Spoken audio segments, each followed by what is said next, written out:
All right, चलो अगला chapter start करते हैं। My name is Ritesh Dahiya, और इस सेशन में हम करने वाले हैं centre of mass and collision. Now NEET के पॉइंट ऑफ व्यू से बहुत इंपॉर्टेंट चैप्टर है। 2 सवाल आपके सेंटर ऑफ मास और कोलिजन को मिला के आ रहे हैं, और यही आपकी ज़रूरत पड़ती है आरबीडी में। जो नेक्स्ट चैप्टर होगा अपना रोटेशनल डायनामिक्स, उसमें भी इसकी ज़रूरत पड़ेगी। Right, so let's start. तो सबसे पहले समझते हैं कि सेंटर ऑफ मास है क्या चीज़। सो सेंटर ऑफ मास जब भी हम बात करते हैं, सेंटर मास वो आपका बॉडी का वो छोटा सा पॉइंट हम कहते हैं जहाँ पे हम सारा मास कंसंट्रेटेड मान सकते हैं, और उसी पॉइंट पे आपका हम ये कहते हैं कि पूरी बॉडी का जो मोशन हो रहा है वो एग्जैक्टली वैसा ही हो रहा है जैसे उस पॉइंट का मोशन हो रहा है। तो आपकी लेट से कोई एक बॉडी है, वो आपकी बॉडी ट्रांसलेट भी कर रही है, वो बॉडी मान लीजिए आपकी रोटेट भी कर रही है। तो ये जो पॉइंट होएगा जिसको हम सेंटर ऑफ मास कहते हैं, इसका मोशन एग्जैक्टली वैसे ही होगा जैसे इस पूरी बॉडी का मोशन ग्राउंड फ्रेम में हो रहा है। तो सेंटर ऑफ मास आपका वो पॉइंट है, इस point that moves as though all the mass were concentrated there and all the external forces are being applied there. So सारे फोर्सेस वहाँ पे अप्लाई हो रहे हैं।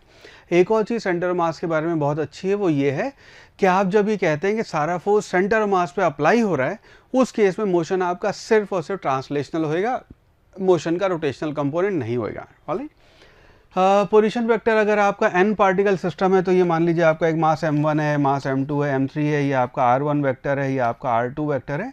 तो यहाँ ऐसे करके आपके बहुत सारे डिस्ट्रीब्यूटेड मासेस रखे हुए हैं।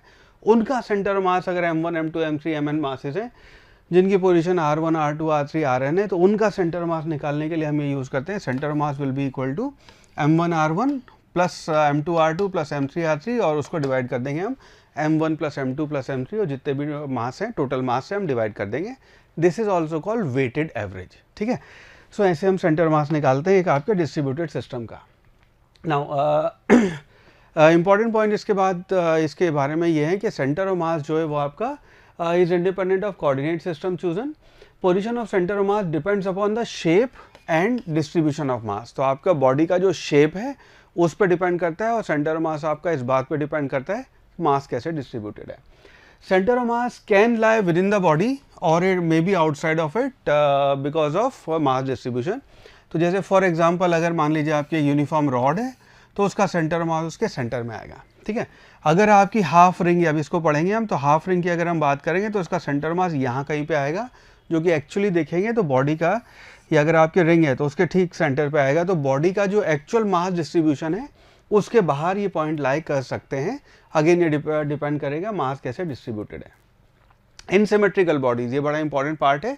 सिमेट्रिकल बॉडीज जो हो गई जिनका मास डिस्ट्रीब्यूटेड सिमेट्रिकल है, उनका सेंटर मास उनके ज्योमेट्रिकल सेंटर पे लाई करता है। जैसे फॉर एग्जांपल ट्राइंगल है, ट्राइंगल का हमें पता है ये एक सेंट्रॉइड आता है, तो इसका सेंटर ऑफ मास आपका सेंट्रॉइड पे लाई करेगा।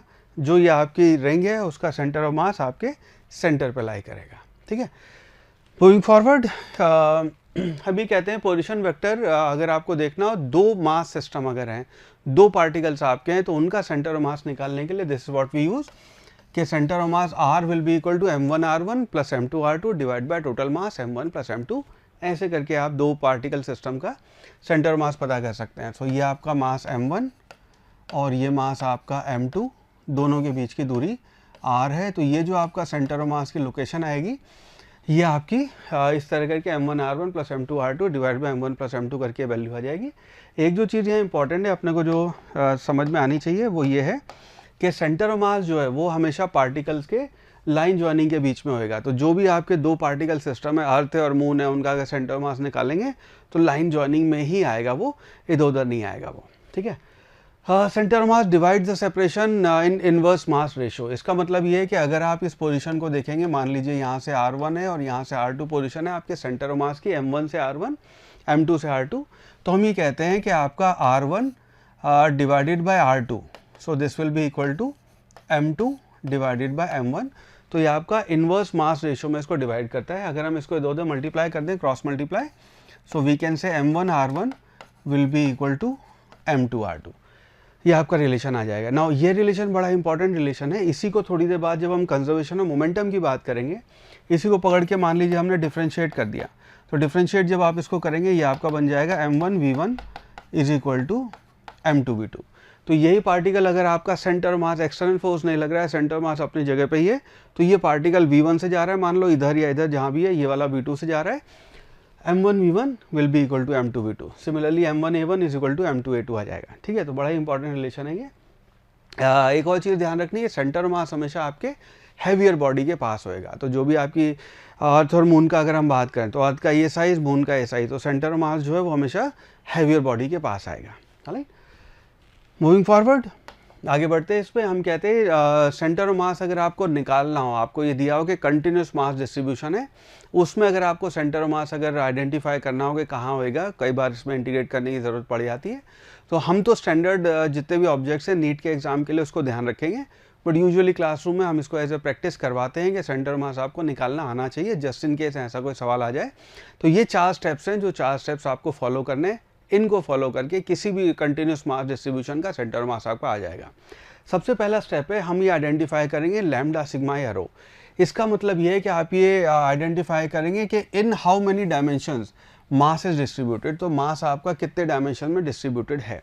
फॉर एग्जांपल, अगर आपकी एक रॉड है, उसका मास मान लीजिए m है, लेंथ l है, तो आपका लैम्डा हम यहाँ डिफाइन करेंगे, जिसको हम कहेंगे lambda will be equal to mass per unit length. ये आपकी लीनियर मास डेंसिटी होगी। नाउ इसी रॉड को पकड़ के अगर आपने ऐसे कर दिया, इसको आपने रॉड को करके हाफ रिंग बना दिया या फुल रिंग बना दिया, उस केस में आपका मास डिस्ट्रीब्यूशन अभी भी सिग्मा डिफाइन नहीं होगा यहाँ पे। तो ऑब्जेक्ट आपका 2 डायमेंशन हो गया है, एग्री, पर at the same time mass अभी भी इसका 1 डायमेंशन में ही डिस्ट्रीब्यूटेड है। इसके लिए आप अभी भी लैम्डा ही डिफाइन करेंगे। अगर आपकी कोई डिस्क है जिसका मास m है, एरिया l है, तो इस केस में हम सिग्मा डिफाइन करेंगे, that will be equal to mass per unit area. तो अब आपका मास 2 डायमेंशन में डिस्ट्रीब्यूटेड है। सिमिलरली अगर आपका सॉलिड स्फीयर है या फिर मान लीजिए आपका सिलेंडर है, तो सिलेंडर के केस में आप रो डिफाइन करेंगे and rho will be equal to mass per unit volume, ये आपकी डेंसिटी होगी। ठीक है, तो सबसे पहला स्टेप है अपना ये आइडेंटिफाई करना कि मास कितने डायमेंशन में डिस्ट्रीब्यूटेड है। उसके बाद यहाँ पे अज्यूम करेंगे एक छोटा सा एलिमेंट। तो अगर आप मान लीजिए इसको इंटीग्रेट करना चाह रहे हैं, तो उस केस में आप यहाँ पे एक छोटा सा एलिमेंट डिस्ट्रीब्यूट करेंगे। इसका मान लीजिए r डिस्टेंस पे है, dx इसकी लेंथ है। तो इस केस में assume small element of mass dm, तो इसका मास आप dm मानेंगे। अगेन मास अगर आपका 1 डायमेंशन में है तो आप उसको लिखेंगे dm will be equal to lambda dx, 2 dimension में है तो सिग्मा dA, और अगर 3 डायमेंशन में है तो it will be rho dv, ये आपका मास हो जाएगा छोटे से एलिमेंट का। थर्ड स्टेप है कि अब आपको उस छोटे से एलिमेंट का, जो भी आपने छोटा सा एलिमेंट माना है, रिंग वाले केस में हम यहाँ पे ऐसे करके छोटी सी रिंग मानेंगे r के रेडियस पे जाके dr थिकनेस की, उसका अब आप सेंटर मास की लोकेशन फाइंड करेंगे। ठीक है, सेंटर मास की लोकेशन मान लीजिए आपकी r आ गई। फाइनल स्टेप जो है अपना यहाँ पे जो हमें करना है वो कंप्यूट करना है, r centre of mass will be equal to integration dm into r divided by integration of dm। और भगवान के लिए इसको डिवाइड मत कर, कैंसिल मत कर देना, जैसे सांप का साइन कट गया, d कट गया, m कट गया, आंसर r आ गया, नहीं। इसको आप पहले dm इंटू r करके इंटीग्रेट करेंगे, नीचे dm इंटीग्रेट करेंगे और उसके बाद वैल्यू आएगी आपकी। ठीक है, so this is how we calculate. Now आपको जो चीज़ें आपको ध्यान रखनी है वो ये है कि जो अपने भी स्टैंडर्ड एलिमेंट होते हैं, स्टैंडर्ड ऑब्जेक्ट्स हैं, उनका सेंटर मास, उनकी वैल्यूज़ आपको याद होनी चाहिए। ऑल्दो ये हमने इंटीग्रेट करके निकाली है, बट एग्जाम हॉल में अपने पास टाइम नहीं होता है कि इनको हम इंटीग्रेट कर पाएँ। अगर इनकी वैल्यू कोई पूछ ले आपसे सेंटर मास की, तो ये सारी वैल्यूज़ आपको याद होनी चाहिए। तो सबसे पहला है कि अगर हम कहते हैं सेमी सर्कुलर रिंग अगर है अपनी, तो सेमी सर्कुलर रिंग अगर है तो y डायमेंशन में उसका सेंटर मास ये आएगा। यहाँ पे हमारा अजम्पशन ये है कि ये वाला पॉइंट आपका ओरिजिन है, जिसको हम 0,0 कहते हैं। नाउ ड्यू टू सिमेट्री, क्योंकि रिंग आपकी ऐसे रखी हुई, due to symmetry x dimension में इधर और इधर दोनों तरफ आपका सिमेट्री है, उस वजह से x में आपके सेंटर मास 0 पे ही रहेगा और y आपकी वैल्यू हो जाएगी 2r/π। नाउ इसी को अगर हम यहाँ सेंटर आपका ओरिजिन यहाँ मूव कर दें, उस केस में x डायमेंशन में तो आपका r आ जाएगा और y डायमेंशन में 2r/π हो जाएगा, इसको ध्यान रखना। सिमिलरली अगर centre mass of semi circular disk की बात करें, सेमी सर्कुलर डिस्क का आपका सेंटर मास आता है 4r/3π। और अगर आप हॉलो हेमिस्फीयर की बात करके, कटोरी है, कटोरी में आपने दाल खाई अभी नहीं खाई, उसको आपने सेमी सर्कुलर कटोरी है, उसको आपने उल्टा करके ऐसे रख दिया है, उसका सेंटर ऑफ मास आपका r/2 पे आएगा। और अगर मान लीजिए आपकी सॉलिड हेमिस्फीयर है, उसका 3r/8 आता है। तो ये चारों वैल्यूज़ आपको पता होनी चाहिए। इसके अलावा एक और कोन है, कोन की भी बात कर लेते हैं। तो ये चारों वैल्यूज़ आपको पता होनी चाहिए, प्लस 2 कोन और हैं। कोन के केस में हम ये कहते हैं कि आपका सेंटर ऑफ मास अगर आपका सॉलिड कोन है तो h/3 पे आएगा। नाउ h/3 है ये हम यहाँ से ले रहे हैं नीचे से, ये आपका y COM यहाँ पे आएगा h/3 पे। अगर आपका सॉलिड है तो h/3 पे, हॉलो है तो h/4 पे आपका सेंटर ऑफ मास आएगा। ये 6 का डेटा आपको याद रहना चाहिए, डायरेक्टली आपको सवालों में काम आता है, ठीक है। इसके बाद आगे बढ़ते हैं जिसको हम कहते हैं cavity problems. Now cavity problems क्या है कि मान लीजिए आपकी let me look for a disk, एक मिनट। तो जैसे फॉर एग्जांपल ये आपकी डिस्क है, ठीक है। तो इस डिस्क में आपने क्या किया, इसका अगर आप सेंटर ऑफ मास निकालेंगे तो एग्जैक्ट इसका सेंटर ऑफ मास वहाँ पे आएगा, उस पॉइंट पे आप सेंटर ऑफ मास कहेंगे जहाँ पे इसको आप बैलेंस कर सकते हैं। तो इस केस में मान लीजिए एक छोटा सा हिस्सा यहाँ पे मैंने काट के निकाल के बाहर फेंक दिया। If that is the case, उस केस में हम इसको प्रैक्टिकली अगर देखेंगे मैथ से या फिजिक्स से, हम इसको इंटीग्रेट नहीं कर पाते हैं, बिकॉज इंटीग्रेशन के लिए आपको सिमेट्रिकल ऑब्जेक्ट चाहिए। तो एक गोला मान के उसको आप ऐसे इंटीग्रेट कर रहे हैं, यहाँ पे आपकी कैविटी आ गई। नाउ इस कैविटी के लिए हम क्या करेंगे, उसका अपना तरीका ये है कि आप यहाँ पे मान लीजिए कैविटी हो गई, उस केस में आप यहाँ पे सेंटर ऑफ मास निकालने के लिए अज्यूम करेंगे इफ सम मास और area is removed from a rigid body then the position of centre mass of the remaining position is obtained by assuming that in a remaining part plus m and minus m mass is there. Although physics के हिसाब से बहुत बढ़िया तरीका नहीं है, there is nothing called negative mass, पर at the same time हमारे पास और कोई तरीका भी नहीं है। This is how we are going to assume and this is how we are going to solve. इस मैथमेटिकल तरीके से हमने जब सेंटर मास निकाला तो इस कैलकुलेशन से जो सेंटर मास आया एग्जैक्टली उस लोकेशन पे आया जो एक्सपेरिमेंटली आ रहा था, इस वजह से भी accept this as a solution. तो इसी की अगर मैं बात करूं कि मान लीजिए ये आपने गोला काटा हुआ है जिसका रेडियस ये मान लीजिए a है और टोटल गोले का रेडियस आपका मान लो 2a है, ठीक है। इसमें से कैविटी काट के आपने बाहर फेंक दिया। Now this will be equal to, ये आपका जो सिस्टम होएगा ये ऐसा होएगा कि पहले मान लीजिए इसकी डेंसिटी सिग्मा है, सिग्मा किलोग्राम पर मीटर स्क्वायर, ये आपकी डेंसिटी है। तो यहाँ पे पहले तो आप मानेंगे पूरे उसमें 2a के रेडियस में आपका मास डिस्ट्रीब्यूटेड है सिग्मा डेंसिटी से, प्लस आप उसके बाद ये कहेंगे कि ये a रेडियस का आपका मास है जिसकी डेंसिटी माइनस सिग्मा है। माइनस सिग्मा मतलब ये इसका मास नेगेटिव आ जाएगा, फिजिक्स में नेगेटिव मास नहीं होता है, but then we are handicapped, यही हमारे पास तरीका है इसको करने का, ठीक है। So this is how will calculate. So इसको हम जब कैलकुलेट करेंगे तो इसका जो मास m1 आएगा that will be equal to sigma multiplied by इसका एरिया, वो हो जाएगा पाई 2a का स्क्वायर, ठीक है। और लेट अस अज्यूम यहाँ पे आपका ओरिजिन है और इसका सेंटर ऑफ मास हम निकालना चाहते हैं, तो ये आपका मास m1 आ गया। इसका मास जब लिखेंगे आप m2, तो that will be equal to sigma multiplied by pi a square, और सिग्मा आपका नेगेटिव साइन के साथ आएगा तो इसका नेगेटिव मास हो गया। नाउ इसको हम ट्रीट करेंगे एज अ 2 मास सिस्टम। तो एक आपका यहाँ पे सेंटर पे तो m1 मास रखा है, यहाँ पे आपका ये माइनस m2 मास रखा है। ना इसका अगर आप सेंटर ऑफ मास निकालना चाहेंगे, ना इसको एक चीज़ नोटिस करना, सिमेट्री से y डायमेंशन में ऊपर और नीचे एग्जैक्ट सेम मटेरियल है, तो y में आपके सेंटर ऑफ मास की लोकेशन 0 ही आएगी, x की वैल्यू निकालने की ज़रूरत है। तो XCM जब आप इसको करेंगे, so XCM will be equal to, उसको लिखेंगे m1r1 plus m2r2 divided by m1 plus m2। Now इसमें अगर हम ये m1 की वैल्यू डाल देंगे, सो ये हो जाएगा आपका सिग्मा पाई 4a का स्क्वायर मल्टीप्लाइड बाय 0। 0 क्यों?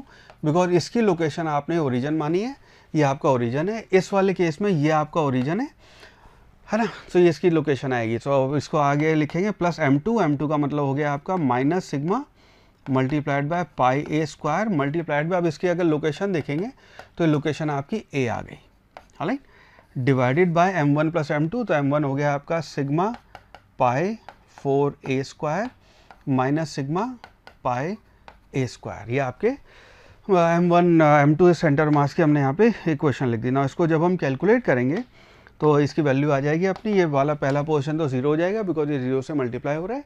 इसकी अगर आप लोकेशन देखेंगे तो ये आ जाएगा, अच्छा इसमें sigma pi a square common ले लें आप, तो ये आ गया sigma pi a square common लिया, अंदर बचा माइनस है, divided by sigma pi a square अगर इसमें से कॉमन लेंगे तो ये sigma pi a square common आया, यहाँ बचेगा आपका 4 और यहाँ बचेगा 1। सो जो इसकी वैल्यू है ये सिग्मा पाई a स्क्वायर आपका कैंसिल हो जाएगा, सो इसकी वैल्यू आ जाएगी -a/3। So that will be our answer for this particular problem. So this is how we can say कि आपका जो सेंटर ऑफ मास है वो इस तरफ आपका जो लोकेशन शिफ्ट हुई है वो -a/3 से इधर आपका सेंटर ऑफ मास शिफ्ट हो गया है। So this is how we solve cavity problem. ठीक है, एक सवाल और करते हैं इसके ऊपर, इससे आपको और क्लैरिटी आ जाएगी। सो ये अपना सिनेरियो है कि ये आपका स्क्वायर प्लेट है जिसका ये साइड 2a है और ये साइड 2r है, ये वाली साइड भी 2r हो गई और यहाँ पे हमने गोला काटा हुआ है जिसका रेडियस r है, ठीक है। हमें बताना है और इसकी डेंसिटी अपने को सिग्मा दी हुई है किलोग्राम पर मीटर स्क्वायर और हमें बताना है कि इसका सेंटर मास कहाँ होएगा। ना इस केस में आप इसको अज्यूम करेंगे ये आपका पहला गोला जिसकी डेंसिटी माइनस सिग्मा है, माइनस सिग्मा, और ये आपका ओरिजिन यहाँ मान लेते हैं।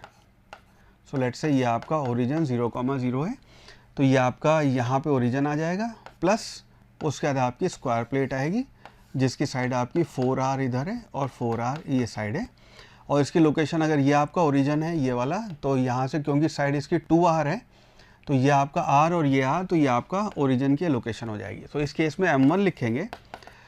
हाँ m1 इसका जो मास आएगा वो आएगा minus sigma pi r square, radius आपने इस बार r लिया है तो ये पाई r स्क्वायर इसका मास m1 आया। इस वाले का मास m2 लिखेंगे वो आएगा आपका पाई पाई नहीं आएगा इसमें, इसका मास जो आएगा अच्छा इसमें मास होएगा सिग्मा मल्टीप्लाइड बाय इसका एरिया, स्क्वायर प्लेट का आप एरिया लिखें साइड का स्क्वायर, तो ये आपका 16 ये वैल्यू बन जाएगी। This will be equal to 16 sigma r square, ये आपका मास m2 हो गया। ना अगर आप सिमेट्री से देखेंगे तो y डायमेंशन में ऊपर और नीचे सेम मटेरियल है तो y डायमेंशन में सिमेट्री से आपका सेंटर मास की लोकेशन 0 ही होएगी।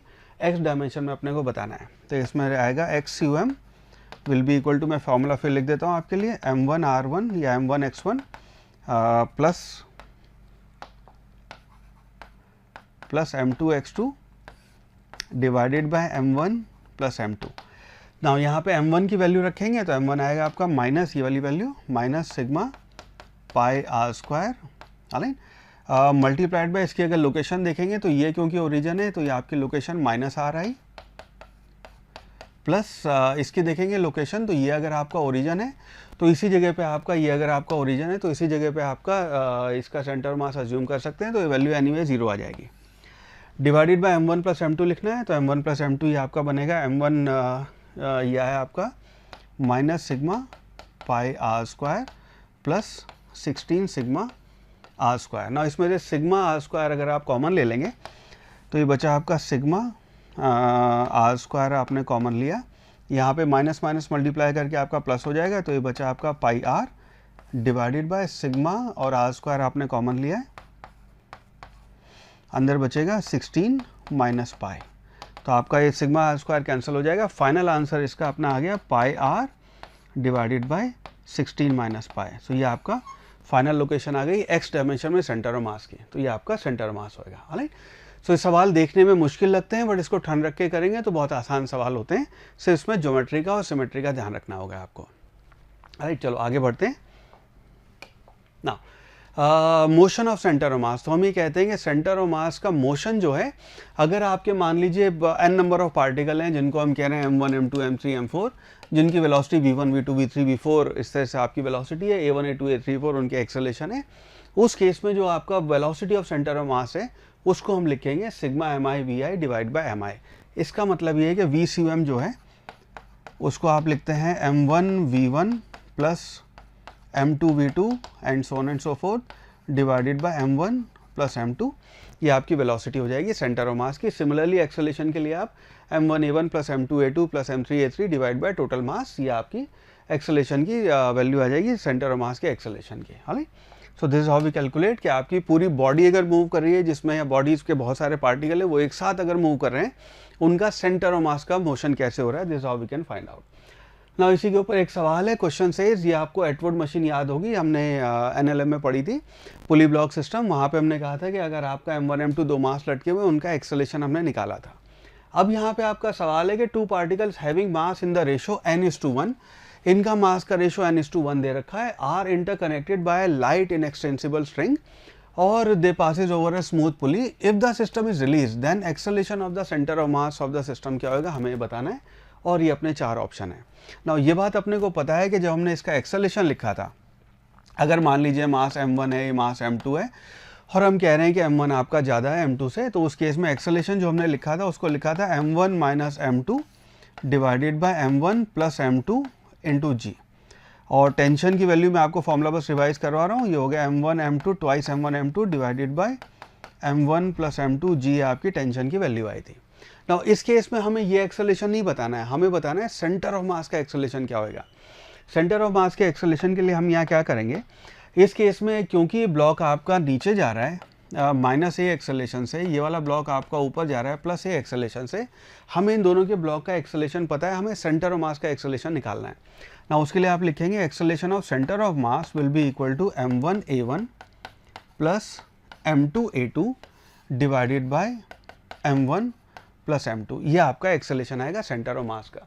ना इसकी वैल्यूज जब यहाँ इंसर्ट कर देते हैं तो मैं आपको फाइनल रिजल्ट दिखलाऊँ, तो आपका सेंटर ऑफ मास की जो वैल्यू आती है वो आएगी m1 minus m2 divided by m1 plus m2 का स्क्वायर इंटू जी, ये आपका सेंटर ऑफ मास का एक्सेलरेशन होगा। इसको आपने रिजल्ट को ध्यान रखना है।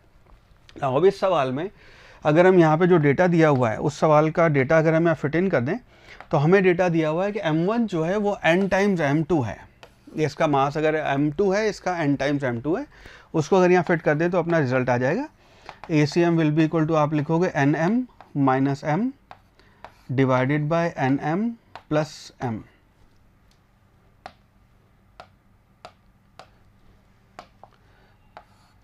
nm प्लस m का स्क्वायर इंटू जी। ना इसमें से अगर आप m कॉमन लेके कैंसिल कर दें तो आपका फाइनल रिजल्ट हो जाएगा, this will be equal to n square minus 1 divided by n square plus 1, नहीं n प्लस 1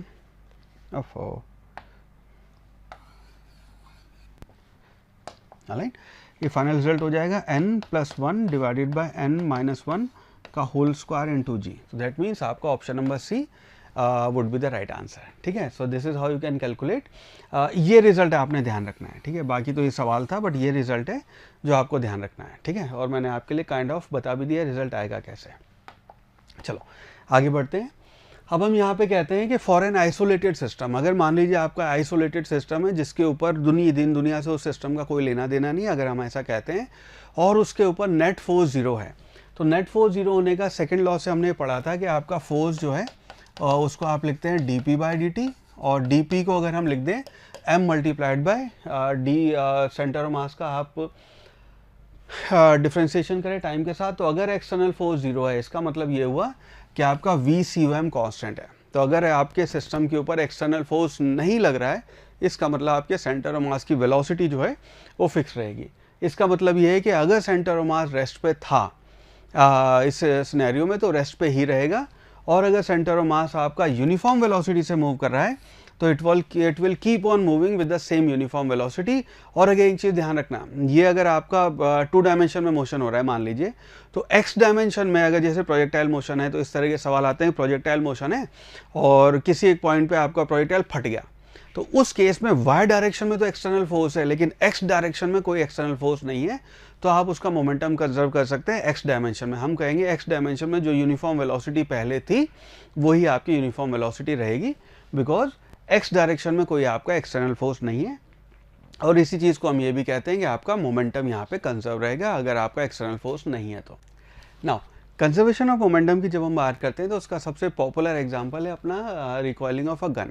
तो जब भी हम गन कोई भी फायर करते हैं, इससे अगर पिस्टल से या फिर लॉन्ग रेंज वाली गन जो होती है उनसे जब भी हम फायर करते हैं तो इनिशियली जब हम उसको फायर कर रहे हैं उस टाइम पे इनिशियल मोमेंटम ज़ीरो है, तो जब उसकी बुलेट फायर होएगी तो बुलेट क्योंकि आगे m1 v1 करके आगे कुछ मोमेंटम लेके गई है, तो उस केस में क्योंकि सिस्टम का मोमेंटम पहले ज़ीरो था तो बाद में भी ज़ीरो होएगा, तो आगे हम मोमेंटम प्रोवाइड किया है, उस वजह से पीछे की तरफ रिकॉयल आता है। रिकॉयल कुछ केसेस में तो इतना स्ट्रांग होता है कि लोगों के जो शुरू में गन चलाते हैं उनको अगर पता नहीं है तो गन उनकी यहाँ पे कंधे पे लगती है और कंधा उतर जाता है, कंधा उतर जाता है, सॉकेट जॉइंट से आपका कंधा बाहर निकल आता है। तो इतना स्ट्रांग रिकॉयल भी हो सकता है and people have experience and reported that. तो उस केस में जब हम रिकॉयल की बात करते हैं तो हम कहते हैं कि कंजर्वेशन अगर हम देखेंगे तो इनिशियल मोमेंटम आपका कंजर्वेशन मोमेंटम देखेंगे, इनिशियल मोमेंटम क्योंकि जीरो था तो यहाँ पे आपका जो मास ऑफ बुलेट और ये जो वेलोसिटी ऑफ बुलेट है, ये जो आपका इधर मोमेंटम आया, आपको पीछे वेलोसिटी ऑफ गन और मास ऑफ गन के इस वजह से आपको पीछे एक और वही मोमेंटम मिलेगा। इस वजह से हम इसको इक्वेट करें तो ये आपका फाइनल मोमेंटम हो गया, इनिशियल मोमेंटम जीरो है। इनको इक्वेट करें तो वेलोसिटी ऑफ गन की वैल्यू आ जाती है। नेगेटिव साइन नोटिस करना, नेगेटिव साइन यहाँ पे रिप्रेजेंट कर रहा है कि बुलेट अगर आगे गई, उसको आपने पॉजिटिव डायरेक्शन कहा है, तो रिकॉयल आपका पीछे की डायरेक्शन में आएगा, ये आपकी नेगेटिव वैल्यू होएगी। सो this is recoil velocity of the gun. ठीक है, और बहुत सारे एग्जाम्पल हैं जहाँ पे मोमेंटम कंजर्व करेंगे। ऑलराइट, चलो अगला सवाल सॉल्व करते हैं यहाँ पे। क्वेश्चन से मिस्टर ए जिनका वजन 50 किलोग्राम है, मिस्टर बी जिनका वजन 60 किलोग्राम है, are sitting at the two extremes of a 4 metre long board. तो 4 मीटर लंबी एक बोर्ड पे बैठे हुए हैं। बोर्ड का वजन अपने को 40 किलोग्राम दिया हुआ है and standing still in water. वो आपकी बोर्ड जो है वो इस वक्त स्टैंडिंग स्टिल है, बोर्ड कहीं मूव नहीं कर रही है। To discuss a physics problem they come to the middle of the board. तो उनको किसी फिजिक्स के सवाल पे डिस्कशन करना था और दोनों चल के मिडिल ऑफ द बोर्ड पे आते हैं। सवाल ये, neglecting friction with water how far does the boat move. तो हमें बताना है बोट कितना मूव करेगी ड्यूरिंग द एंटायर प्रोसेस। और हमारे ऑप्शन है 30 सेंटीमीटर लेफ्ट वर्ड्स या फिर 30 सेंटीमीटर राइट वर्ड्स या फिर 23 राइट वर्ड्स या फिर 23 लेफ्ट वर्ड्स। नाउ सिंपल सवाल है, इस सवाल का सिचुएशन समझना कि ये आपकी बोट, ठीक है, ये आपकी मान लीजिए बोट ऐसे है और इस बोट के ऊपर एक मिस्टर ए तो यहाँ पे खड़े हुए हैं और मिस्टर बी यहाँ पे खड़े हुए हैं। ठीक है, सो ये आपके मिस्टर बी या आपके मिस्टर ए का वजन है अपने को 50 किलोग्राम दिया हुआ है और बी का आपको 60 किलोग्राम दिया हुआ है। ऑलराइट, और बोट है, बोट का वजन आपका 40 किलोग्राम है और ये बोट आपकी ऐसे पानी के ऊपर ऐसे रखी हुई है। नाउ दोनों डिसाइड करते हैं कि इनको सेंटर पे आना है। तो सेंटर पे आने के लिए ये इधर आए चल के और इधर आए चल के, तो दोनों यहाँ पे आपके सेंटर पे आके मिलेंगे। नाउ लेट अस से आपका सेंटर ऑफ मास जो है वो यहाँ कहीं पे है, तो ये आपके सेंटर ऑफ मास की लोकेशन है। नाउ इस केस में क्योंकि आपका एक्सटर्नल फोर्स इस बोर्ड के ऊपर 0 है, जो भी ए और बी मूव कर रहे हैं चलते हुए जो फ्रिक्शन का फोर्स लगाएंगे वो आपका इंटरनल फोर्स है। तो यहाँ पे आपकी ये जो सेंटर ऑफ मास की लोकेशन है वो सेंटर ऑफ मास आपकी लोकेशन चेंज नहीं होएगी, जो लोकेशन है वही लोकेशन आपकी बनी रहेगी। इस केस में होगा ये कि आपकी बोट मान लीजिए एक्स डायरेक्शन में इस तरफ मूव कर गई। अगर हमने एक्स की डायरेक्शन इधर मानी है कि भाई लेफ्ट वर्ड मूव की और बाद में एक्स की वैल्यू मान लो नेगेटिव आ गई, तो हम कहेंगे ओहो राइट मूव की क्या। तो उस केस में हम कहेंगे बोट आपकी राइट मूव की है, डजंट मैटर। तो उस केस में हम एक्स की वैल्यू नेगेटिव आई तो हम कहेंगे जो हमने डायरेक्शन अज्यूम की थी उससे अपोजिट मोशन हुआ है, दैट्स इट। ठीक है, इस केस में जो हम सॉल्व करने के लिए यूज़ करते हैं वहाँ पे हम ये कहते हैं कि left is equal to right. तो हम यहाँ पे कहेंगे कि आपका left is equal to right. तो लेफ्ट जो आपका मोशन हो रहा है मास का, वही आपका एग्जैक्ट मोशन होएगा राइट में, बिकॉज आपका सेंटर ऑफ मास जो है वो आपका कंजर्व्ड है। नाउ इस केस में हम कहेंगे लेफ्ट कौन कौन मूव किया है उसको चेक करते हैं। तो लेफ्ट आपका 60 किलोग्राम वाले मूव किए, तो जो आपका लेफ्ट मूव हुआ है 60 मल्टीप्लाइड बाय टोटल बोर्ड की लेंथ अपने को कितनी दी हुई थी 4 मीटर। तो 2 मीटर इधर 2 मीटर इधर।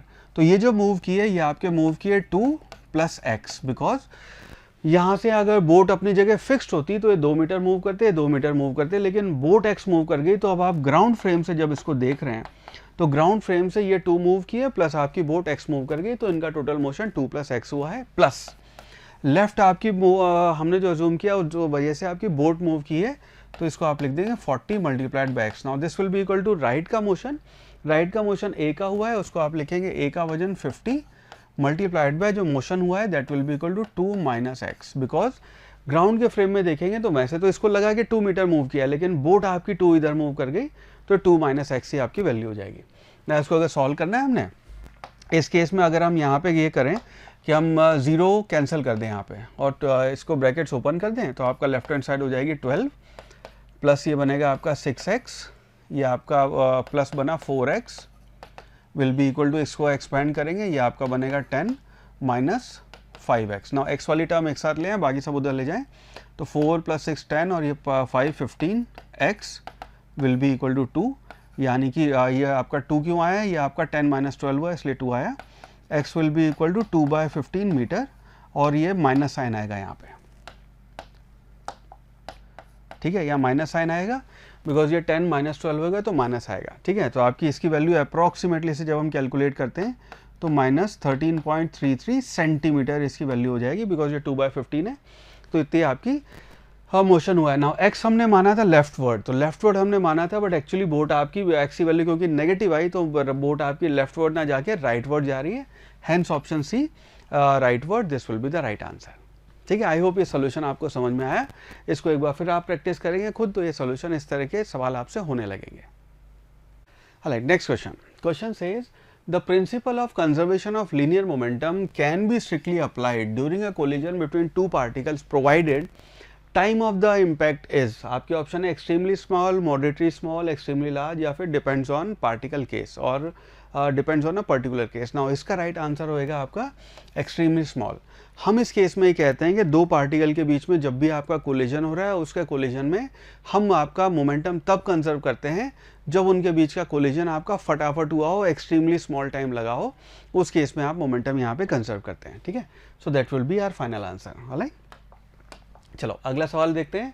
अगला सवाल कहता है कि नीट का आपका प्रीवियस ईयर क्वेश्चन है, it says a shell initially at rest explodes into two pieces of equal masses. तो आपका शेल जो इनिशियली रेस्ट पे था वो अचानक से फॉर सम रीजन एक्सप्लोड कर गया ऑफ टू मासेस जिनका मास की वैल्यू बराबर दी हुई है। देन हमें बताया कि then the two pieces will be at rest, moves with different velocities in different direction, move with the same velocity in opposite direction, move with the same velocity in same direction. Now ये आपका scenario कि आपका particle था, ये आपका explode कर गया, ये वाला पार्टिकल आपका m1 मास है, ये आपका m2 मास है, ये मान लीजिए आपका v2 वेलोसिटी से इधर जा रहा है, v1 वेलोसिटी से इधर जा रहा है। नाउ इस केस में क्योंकि आपका इनिशियल मोमेंटम जो है वो कंजर्व होएगा, तो इनिशियल मोमेंटम फाइनल मोमेंटम के बराबर है, इनिशियल मोमेंटम आपका 0 है। सो दिस मीन्स आपका ये जो मोमेंटम आएगा इसको आप लिखेंगे final momentum m1 v1 plus m2 v2, which implies, क्योंकि यहाँ पे आपको m1 और m2 की वैल्यू सेम दे रखी है, which implies v1 will be equal to minus times v2। इसका मतलब ये है कि दोनों मास की वेलोसिटी सेम होएगी और at the same time opposite direction में होगी। हेंस ऑप्शन नंबर सी आपका move with the same velocity in opposite direction वो राइट आंसर हो जाएगा। नाउ इसी का मासेज अगर आपका सेम नहीं होते, ये मास m होता और ये 5m होता, तो उस केस में v1 और v2 की वैल्यू मास के रेशो में ही आ जाती। ठीक है, इनवर्स मास रेशो में आपकी वेलोसिटी आती है, इस चीज़ को ध्यान रखना। Next question says a body of mass 5 kg explodes at rest into 3 fragments in the mass ratio 1:1:3। तो आपकी एक बॉडी थी जिसको एकदम से फॉर सम रीज़न वो एक्सप्लोड कर गई 3 पार्ट में। एक का मास, उनका मास का रेशो आपको 1:1:3 दिया हुआ है। अब क्योंकि आपका बॉडी का मास इनिशियल 5 kg था, तो इसी को हम ये मान सकते हैं कि 1 किलोग्राम और 3 किलोग्राम आपके उनके बॉडी का मास रहा होगा, बिकॉज आपको रेशो उनका सम जो है 5 दिया हुआ है। तो सिंपल सवाल हो गया ये। The fragment with equal masses fly in mutually perpendicular direction with the speed of 21 metre पर सेकेंड। तो जो आपके छोटे मासेस थे वो म्यूचुअली परपेंडिकुलर डायरेक्शन में गए हैं और उनकी वेलोसिटी आपकी 21 मीटर पर सेकेंड है। सवाल है वेलोसिटी ऑफ द हैवीएस्ट जो आपका फ्रेगमेंट होगा उसकी वेलोसिटी क्या होगी। ना इसको ऐसे समझना है कि ये आपका ओरिजिनल 5 किलोग्राम का पार्टिकल था, एक इधर भागा 1 किलोग्राम का, एक इधर गया 1 किलोग्राम का और एक इस डायरेक्शन में गया 3 किलोग्राम का। इसको आप ऐसे एज्यूम कर सकते हैं कि ये जो आपके पार्टिकल हैं ये टेबल के ऊपर रखे हुए हैं और एक पार्टिकल इधर गया, एक इधर गया और एक इधर गया। ठीक है, ये जो आपका 1 किलोग्राम का पार्टिकल है, इन दोनों की स्पीड आपको दी हुई है 21 और 21 और इसकी वेलोसिटी हमें बतानी है कि जो आपका 3 किलोग्राम का पार्टिकल है उसकी स्पीड क्या होगी, ये हमें बताना है यहाँ पे। नाउ इस केस में अगर आप देखेंगे तो आपका जो मोमेंटम है, इसको ऐसे ध्यान रखना, मोमेंटम क्योंकि आपका एक्सटर्नल फोर्स 0 था, मोमेंटम आपका एक्स डायरेक्शन में भी कंजर्व होएगा और वाई डायरेक्शन में भी आपका कंजर्व होएगा। तो हम लिखेंगे initial momentum in X direction will be equal to final momentum in X direction. Right, इसकी वेलोसिटी मान लीजिए आप कहते हैं वी एक्स आई कैप और plus V Y J cap है। आई और जे की वैल्यू अभी हम यहाँ पे पॉजिटिव ही मान रहे हैं, अगर नेगेटिव होगा तो अपने आप नेगेटिव साइन के साथ आ जाएगा, डोंट वरी अबाउट इट। तो ये आपकी वेलोसिटी होगी। नाउ इस केस में अगर आप इनिशियल मोमेंटम लिखेंगे इस सिस्टम का, तो इनिशियल मोमेंटम एक्स डायमेंशन में 0 था, फाइनल मोमेंटम जब हम एक्स डायमेंशन में लिखेंगे तो आएगा 1 किलोग्राम मल्टीप्लाइड बाय 21, ये आपकी एक्स का फाइनल मोमेंटम हो गया और इसका जो आएगा ये आएगा +3 मल्टीप्लाइड बाय वी एक्स, ये आपका एक्स डायमेंशन में मोशन आ गया, विच मीन्स वी एक्स की वैल्यू हो जाएगी, इसको इधर लेके जाएंगे तो 21 माइनस साइन के साथ डिवाइड बाय 3 -7 मीटर पर सेकेंड, ये आपकी आई कैप में वेलोसिटी आ गई एक्स डायमेंशन में। इसी को अब अगर हम वाई डायमेंशन में लिखेंगे तो वाई डायमेंशन में भी आपका मोमेंटम इनिशियल 0 था, तो वाई डायरेक्शन में मोमेंटम आपका फाइनल भी 0 आएगा।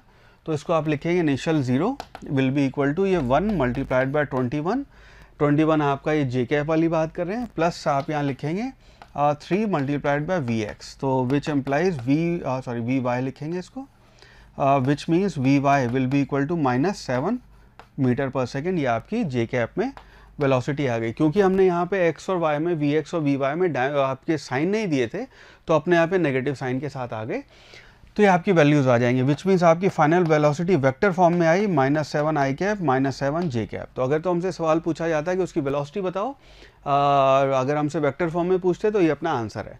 हमसे यहाँ पे एक्चुअली स्पीड पूछिए, मैग्नीट्यूड पूछ रहे हैं, 4 ऑप्शन देखिए हमें पता चला।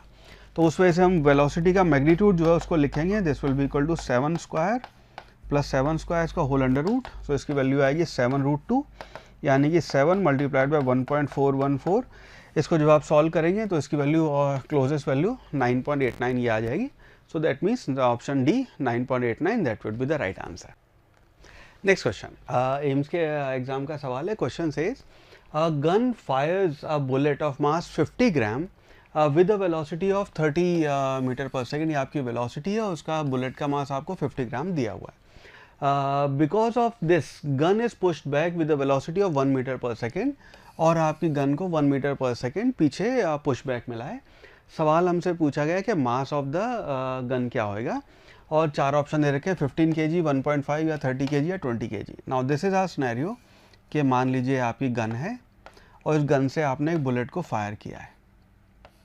राइट, इसका मास m1 कह लेते हैं, इसकी वेलोसिटी v1 है, और इसका मास मान लीजिए m2 है, और आपकी v2 रिकॉइल वेलोसिटी मिली है। नाउ इस केस में क्योंकि आपके एक्सटर्नल फोर्सेस 0 हैं, तो आपका मोमेंटम कंजर्व कर सकते हैं हम यहाँ पे।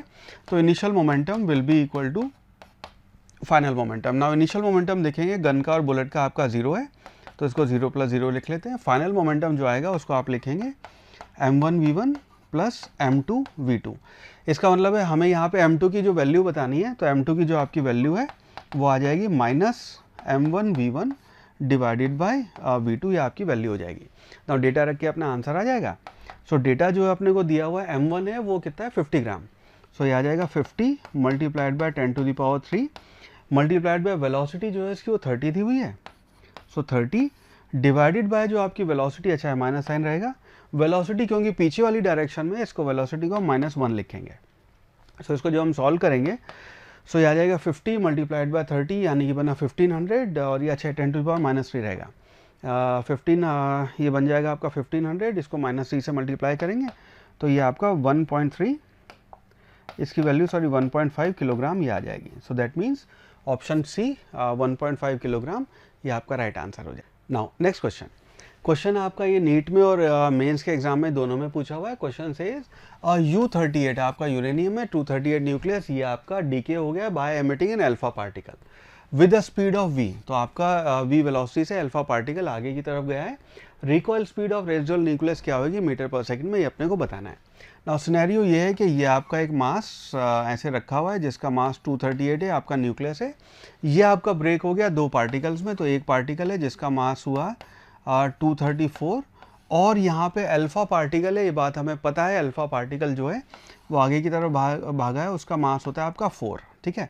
और ये जो आगे गया है इसकी वेलोसिटी लेट से v1 है, इसका मास आपको पता है, और ये जो v2 वैल्यू है इसकी वैल्यू हमें बतानी है कि रिकॉइल स्पीड इसकी क्या होगी। नाउ क्योंकि एक्सटर्नल फोर्स यहाँ पे नहीं है तो आप अपना मोमेंटम कंजर्व कर सकते हैं। सो हम यहाँ ले सकते हैं initial momentum will be equal to आपका फाइनल मोमेंटम। इनिशियल मोमेंटम आपका 0 है, फाइनल मोमेंटम आप लिखेंगे 4 मल्टीप्लाइड बाय v, इसकी वैल्यू हमें v दी हुई है, प्लस ये आ जाएगा आपका 234 multiplied by v dash, which implies v dash जो है उसकी वैल्यू आपकी हो जाएगी -4v डिवाइडेड बाय 234। ये आपका आंसर हो जाएगा। Hence option A -4v divided by 234 ये आपका राइट आंसर हो जाएगा। नाउ अगला सवाल सॉल्व करते हैं, आपके नीट का प्रीवियस ईयर क्वेश्चन है। क्वेश्चन सेज अ बैग जिसका मास हमें कैपिटल M दिया हुआ है, hangs by a long thread, and a bullet जिसका मास हमें स्मॉल m दिया हुआ है, comes horizontally with a velocity v। तो इसकी वेलोसिटी v है, and it gets caught in the bag, तो बैग में जाके एम्बेड हो गई, ठीक है। Then for the combined bag plus आपका जो बुलेट सिस्टम है उसके लिए मोमेंटम की ये फाइनल वैल्यू होगी, kinetic energy, momentum, kinetic energy, इन चारों में से हमें बताना है कि आपके जो 2 सिनेरियो मोमेंटम या काइनेटिक एनर्जी उनमें से कौन सी आपकी सही वैल्यू होगी। ना इस सवाल में कई बार स्टूडेंट्स कंफ्यूज हो जाते हैं और कुछ उल्टे पुल्टे आंसर देते हैं। मैं आपको इसको एग्जैक्ट सारी चीज़ें इसकी समझाता हूँ। सिनेरियो अपना ये है कि ये आपका बैग ऐसे लटका हुआ था जिसका मास कैपिटल M, एक आपकी बुलेट आई जिसका मास m और उसकी वेलोसिटी v, और वो इसके अंदर एम्बेड हो गई, ठीक है, वो बुलेट ऐसे एम्बेड हो जाएगी। उसके बाद ये पूरा सिस्टम ऐसे m प्लस m जो है आपका, इसका मास अब m प्लस m हो जाएगा, और ये मान लीजिए v डैश वेलोसिटी से आगे गई है। नाउ इस केस में हम सिर्फ कंसिडर कर रहे हैं कि जब आपकी बुलेट यहाँ पे एम्बेड हुई उसके जस्ट मोमेंट्स बाद, जस्ट कुछ मिली सेकेंड बाद क्या सिस्टम होएगा उसके हम बात कर रहे हैं। नाउ इस केस में अगर आप देखेंगे x डायमेंशन में आपका एक्सटर्नल फोर्स 0 है, तो उस डायरेक्शन में, x डायरेक्शन में आप मोमेंटम यहाँ पे कंजर्व कर सकते हैं। इसका मतलब ये होएगा कि आपका initial momentum will be equal to final momentum. Now initial momentum जब हम यहाँ लिखेंगे, सो इनिशियल मोमेंटम बुलेट का तो आएगा mv प्लस बैग क्योंकि आपका रेस्ट पे था तो उसका मोमेंटम आप 0 लिखेंगे। This will be equal to final momentum. Final momentum आप लिखेंगे दोनों का combined mass m plus m multiplied by v dash, ये v डैश आपकी जस्ट आफ्टर कोलिजन उसकी वेलोसिटी होगी। नाउ इस केस में क्योंकि इनिशियल मोमेंटम आपका mv था, फाइनल मोमेंटम दोनों का मिला के mv ही रहेगा, विच मीन्स ये ऑप्शन और ये ऑप्शन ये दोनों आपके गलत हो गए, बिकॉज यहाँ पे फाइनल मोमेंटम की वैल्यू इनिशियल के बराबर होनी चाहिए और this should have been mv, तो ये आपके दोनों ऑप्शन सही नहीं है। अब काइनेटिक एनर्जी कैलकुलेट करते हैं। नाउ इस केस में जब हम लिखेंगे काइनेटिक एनर्जी, तो इसको कैलकुलेट करके आपके v डैश है उसकी वैल्यू आ जाएगी m divided by small m plus capital M multiplied by v, ये आपकी फाइनल वेलोसिटी हो गई। अब इसकी जब हम काइनेटिक एनर्जी देखेंगे कंबाइंड सिस्टम की, तो इसकी काइनेटिक एनर्जी को लिखेंगे आप, this will be equal to half m यहाँ लिखेंगे दोनों का मिला के, ठीक है। सो ये आएगा आपका m plus capital M multiplied by velocity का स्क्वायर। नाउ v डैश आपकी वेलोसिटी है, इसका स्क्वायर करेंगे हम, सो ये बनेगा आपका mv divided by m plus m का स्क्वायर। नाउ इससे अगर देखेंगे तो m प्लस m और एक m प्लस m यहाँ कैंसिल हो जाएंगे। सो काइनेटिक एनर्जी आई आपकी half m square v square divided by m plus m, ये आपकी काइनेटिक एनर्जी होगी। सो बेस्ड ऑन दिस हम कह सकते हैं कि आपका option D, this would be the right answer. Now next यहाँ पे बात करते हैं, नेक्स्ट टॉपिक है अपना which is called impulse. Impulse हम कहते हैं कि when a large force is applied, एक जब आपने बहुत लार्ज फोर्स अप्लाई किया है और for a very small duration, उस चीज़ को हम यहाँ पे कहते हैं इम्पल्स। तो हम ये कहते हैं impulse will be equal to a very large force applied for a very small duration, और इम्पल्स जो है उसकी वैल्यू आपके चेंज इन मोमेंटम के बराबर हो जाती है। सो हम यहाँ पे कहते हैं जो आपका इम्पल्स है उसकी प्रॉपर्टीज़ देखेंगे तो पहली चीज़ तो है कि इट्स अ वेक्टर क्वांटिटी। उसकी अगर डायमेंशंस की बात करेंगे तो उसकी डायमेंशन आपकी मोमेंटम की ही डायमेंशन आएगी। सो इस will be m1 L1 t to the power -1, unit इसकी किलोग्राम मीटर पर सेकेंड हो जाएगी। और अगर डायरेक्शन देखेंगे तो मोमेंटम की डायरेक्शन वही होएगी जो आपके चेंज इन मोमेंटम की डायरेक्शन है। मैग्नीट्यूड, इसका एक चीज़ ध्यान रखना, इम्पल्स जो है वो आपका, अगर ft ग्राफ दे रखा है आपको तो ये आपका फोर्स है, फोर्स अप्लाई हुआ, ये आपका टाइम है बहुत ही छोटे ड्यूरेशन के लिए, मान लो आपका फोर्स ऐसे अप्लाई हुआ है, तो यहाँ पे हम ये कहते हैं फोर्स की मैक्सिमम वैल्यू एवरेज वैल्यू निकालते हैं। तो अगर आपको ft ग्राफ दे रखा है तो उसका एरिया अंडर द कर्व जो आएगा, तो ये टर्म आपको बता रही है कि इम्पल्स इज एरिया अंडर आपका ft ग्राफ जो होगा उसको हम मैग्नीट्यूड से कैलकुलेट कर सकते हैं। एक चीज़ और ध्यान देखना है ये पे, it is not a property of particle but is measure of the degree to which an external force changes the momentum of the particle. तो आपका जो इम्पल्स है वो प्रॉपर्टी पार्टिकल की प्रॉपर्टी नहीं है, पर वो ये बताता है इम्पल्स आपको कि मोमेंटम आपका कितना चेंज हुआ है। एक बड़ा इंपॉर्टेंट डिस्कशन ये ध्यान रखना, impulse is always change in momentum but every change of momentum is not impulse. तो इम्पल्स है वो आपका चेंज इन मोमेंटम है, लेकिन हर चेंज इन मोमेंटम इम्पल्स नहीं होएगा। तो इम्पल्स होने की कंडीशन ये है कि आपका एक बहुत लार्ज अमाउंट ऑफ फोर्स छोटे से टाइम के लिए होएगा, तभी उसको आप इम्पल्स कहेंगे। जैसे फॉर एग्जांपल अगर आपने एक बॉडी है, उस बॉडी को कंटिन्यूस मोशन दिया, रेस्ट पे रखी हुई थी, एक फोर्स लगाया, उसको आपने चेंज इन वेलोसिटी एक्सेलेरेशन वो आ जाएगा। इस केस में ऑफ कोर्स आपका फोर्स लगने की वजह से मोमेंटम तो चेंज हुआ है, लेकिन ये फोर्स आपका इम्पल्सिव नहीं है। इम्पल्सिव होएगा जिसको हम कहते हैं झटका। तो अगर एक क्रिकेट की बॉल है उसको आपने जब बैट से मारा है या किसी भी चीज़ पे झटका दिया है, तो बहुत ही ड्यूरेशन, कम ड्यूरेशन के लिए आपका लार्ज अमाउंट ऑफ फोर्स लगा है, उसको हम इम्पल्सिव कहते हैं। राइट नाउ अब यहाँ पे इम्पल्सिव फोर्सेस के बारे में कहेंगे तो आप ये कहते हैं force of relative higher magnitude and acting for a relative shorter time, it is called impulsive force. Alright, impulsive force can change the momentum of a body in a finite magnitude in a very short time of interval। तो आपका जो impulsive force है वो आपका momentum बहुत ज़्यादा change कर सकता है in a very short duration of time। तो इसको ऐसे देखिए, अगर क्रिकेट की गेंद है, उस गेंद को या कोई भी एक बॉल है, उसको जो आपने फ्लोर पे गिराया, तो फ्लोर पे गिरने के बाद वो बाउंस बैक होती है, तो आपका फोर्स एक बहुत बड़ा अमाउंट ऑफ इम्पल्सिव फोर्स वहाँ पे अप्लाई करेगा, जिससे उसकी डायरेक्शन चेंज होएगी। अगर ये जिस फ्लोर पे आपने गिराया है, मान लीजिए वो मिट्टी का फ्लोर है या फिर वो शीशे का फ्लोर है, तो उस केस में वो फ्लोर जो है, वो जो नॉर्मल इम्पल्सिव फोर्स आपको लगाना था उस बॉल को बाउंस बैक करने के लिए, वो नहीं लगा पाया, तो शीशा टूट जाएगा। ठीक है, सो यहाँ पे हम कहते हैं impulse force is a relative term, there is no clear boundary between impulsive and non impulsive force. तो इसको ध्यान रखना, ये आपकी रिलेटिव टर्म है, ऐसी कोई क्लियर बाउंड्री नहीं है जो हम कहेंगे कि ये वाला फोर्स तो इम्पल्सिव है, ये वाला फोर्स इम्पल्सिव नहीं है। इंपॉर्टेंट पॉइंट इसके बारे में हम ये कहते हैं कि ग्रेविटेशनल फोर्स और आपका जो mg फोर्स है, वो दे आर नेवर, आपका जो mg फोर्स है या फिर आपका स्प्रिंग फोर्स है, they are never impulsive. Impulsive होता है कि एकदम से जो गुस्सा आता है, या इम्पल्सिव होता है जो एकदम से बहुत हाई वैल्यू पे चला जाए। तो ग्रेविटेशन फोर्स और आपका यहाँ पे जो हम बात करते हैं spring force, they are never never never, they are never impulsive. Normal tension friction, they are case based, वो आपका सिनेरियो पे डिपेंड करेगा। जैसे फॉर एग्जांपल, अगर मान लीजिए आपने ऐसे एक ब्लॉक रखा हुआ था, इस ब्लॉक पे ऐसे करके एक बुलेट आई, ठीक है, तो यहाँ पे आपका एक mg फोर्स नीचे अप्लाई हो रहा था, नॉर्मल यहाँ पे अप्लाई हो रहा था। बुलेट जब इसके अंदर एम्बेड करेगी तो यहाँ पे भी आपका एक नॉर्मल आएगा, तो इसको n1 कहते हैं, इसको n2 कहते हैं। नाउ इस केस में ये n1 जो है, ये आपका नॉर्मल फोर्स जो है, ये इम्पल्सिव नहीं है, बिकॉज इसको इम्पल्सिव होने की ज़रूरत नहीं है, लेकिन ये वाला नॉर्मल फोर्स आपका इम्पल्सिव होएगा, इसकी वजह से झटका आएगा। तो अगेन नॉर्मल है, टेंशन है, फ्रिक्शन है, ये आपके केस पे डिपेंड करेंगे। तो फ्रिक्शन फोर्स है, ब्लॉक है, इस ब्लॉक को ऊपर जैसे चेयर रखी हुई है, इस चेयर को मैंने एकदम से जोर से लात मारी, एकदम से जोर से, एक तो फोर्स हो गया, कंटिन्यूस फोर्स लगाए जा रहे हैं आप, दूसरा हो गया एक बार आपने उसको लात मारी। अब उसका अगर मान लीजिए चेयर है, उस पर कोई बंदा बैठा हुआ और मैंने लात मारी, वो चेयर बिल्कुल नहीं हिली, उस केस में फ्रिक्शन है, वो अपोजिट डायरेक्शन में इम्पल्स लगाएगा, उसको रोकने की कोशिश करेगा। तो फ्रिक्शन उस केस में आपका अगर मैक्सिमम वैल्यू से रुक जाएगी, तो उस केस में हम कहेंगे फ्रिक्शन आपका इम्पल्सिव फोर्स हो जाएगा। तो ये आपके केस पे डिपेंड करेंगे।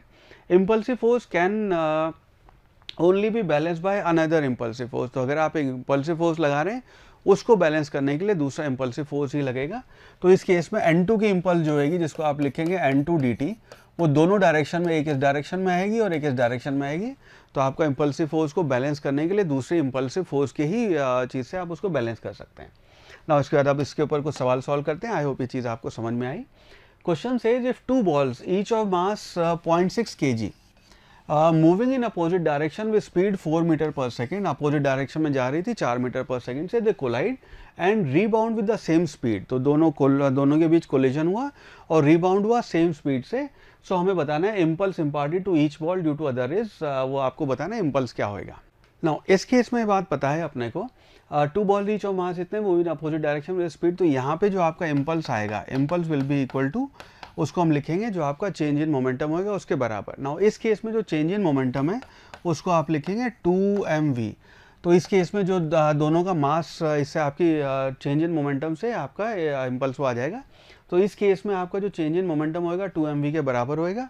बस यहाँ डेटा रख देते हैं, तो ये आपका आ गया 2 मल्टीप्लाइड बाय मास, मास अपने को दिया हुआ है, इसको आप लिख सकते हैं 6 × 10⁻⁻2 मल्टीप्लाइड बाय वेलोसिटी दी हुई है 4। तो इसको जब मल्टीप्लाई करेंगे तो ये आ जाएगा आपका 6 2 जा 12, 12 × 4 यानी कि 48 मल्टीप्लाइड बाय 10⁻⁻2 यानी कि हो गया 0.48। ये आपकी वैल्यू हो जाएगी। हैंस ऑप्शन ए आपका 0.48 किलोग्राम मीटर पर second, that will be our final answer. Next question, ये आपके नीट का प्रीवियस ईयर क्वेश्चन है। Question says the bullet is fired from a gun, the force on the bullet is given by F is equal to 600 into 10⁻⁻5t। ये आपका force की value अपने को दी हुई है, where force is in newton और t आपका सेकेंड्स में है। Force on the bullet become 0 as soon as it leaves the barrel. तो जैसे ही आपकी बुलेट है वो बैरल से लीव करती है, उसका बुलेट के ऊपर गन की वजह से जो फोर्स है वो वैल्यू 0 हो जाती है। सवाल है what is the average impulse imparted to the bullet. तो आपने कितनी इम्पल्स उसके ऊपर इम्पार्ट की है, इसकी वैल्यू हमें बतानी है। और यहाँ पे अगर देखेंगे तो अपने को जो फोर्स है, फोर्स अपने को दिया हुआ है F is equal to 600 - 2 × 10⁵t। Now इस केस में कितनी देर तक आपका फोर्स अप्लाई हुआ है उसकी वैल्यू करने के लिए हम यहाँ पे जो अपने को कंडीशन दे रखी है कि फोर्स आपका कितने देर में बुलेट बाहर निकली है, तो फोर्स की वैल्यू 0 रखते हैं। सो लेफ्ट हैंड साइड अगर आप 0 रखेंगे विच इम्प्लाइज टी की वैल्यू हो जाएगी आपको ये आ जाएगा 600 डिवाइडेड बाय 2 इंटू 10⁻⁵, यानी इसकी वैल्यू हो जाएगी 3 मल्टीप्लाइड बाय 10⁻³ सेकेंड्स। तो इतने सेकेंड तक आपका फोर्स यहाँ पे अप्लाई हुआ है। नाउ इस केस में आपका इम्पल्स जो है उसको आप लिखते हैं impulse will be equal to F D T, और उसको आप इंटीग्रेट करेंगे। एफ की वैल्यू अपने को दी हुई है और टी जो है उसकी लिमिट आएगी आपकी 0 से ये वाली टाइम जो आपकी 3 इंटू 10⁻⁻3, ये आपके 3 मिली सेकेंड तक, जब तक बुलेट गन से बाहर गई है वहाँ तक आप इसको इंटीग्रेट करेंगे। सो इसका इंटीग्रेशन जब करेंगे तो वैल्यू हो जाएगी एफ को हमने रखा 600 माइनस 2 इंटू 10⁻⁵, यहाँ पे टी है टी और मल्टीप्लाइड बाय डी टी।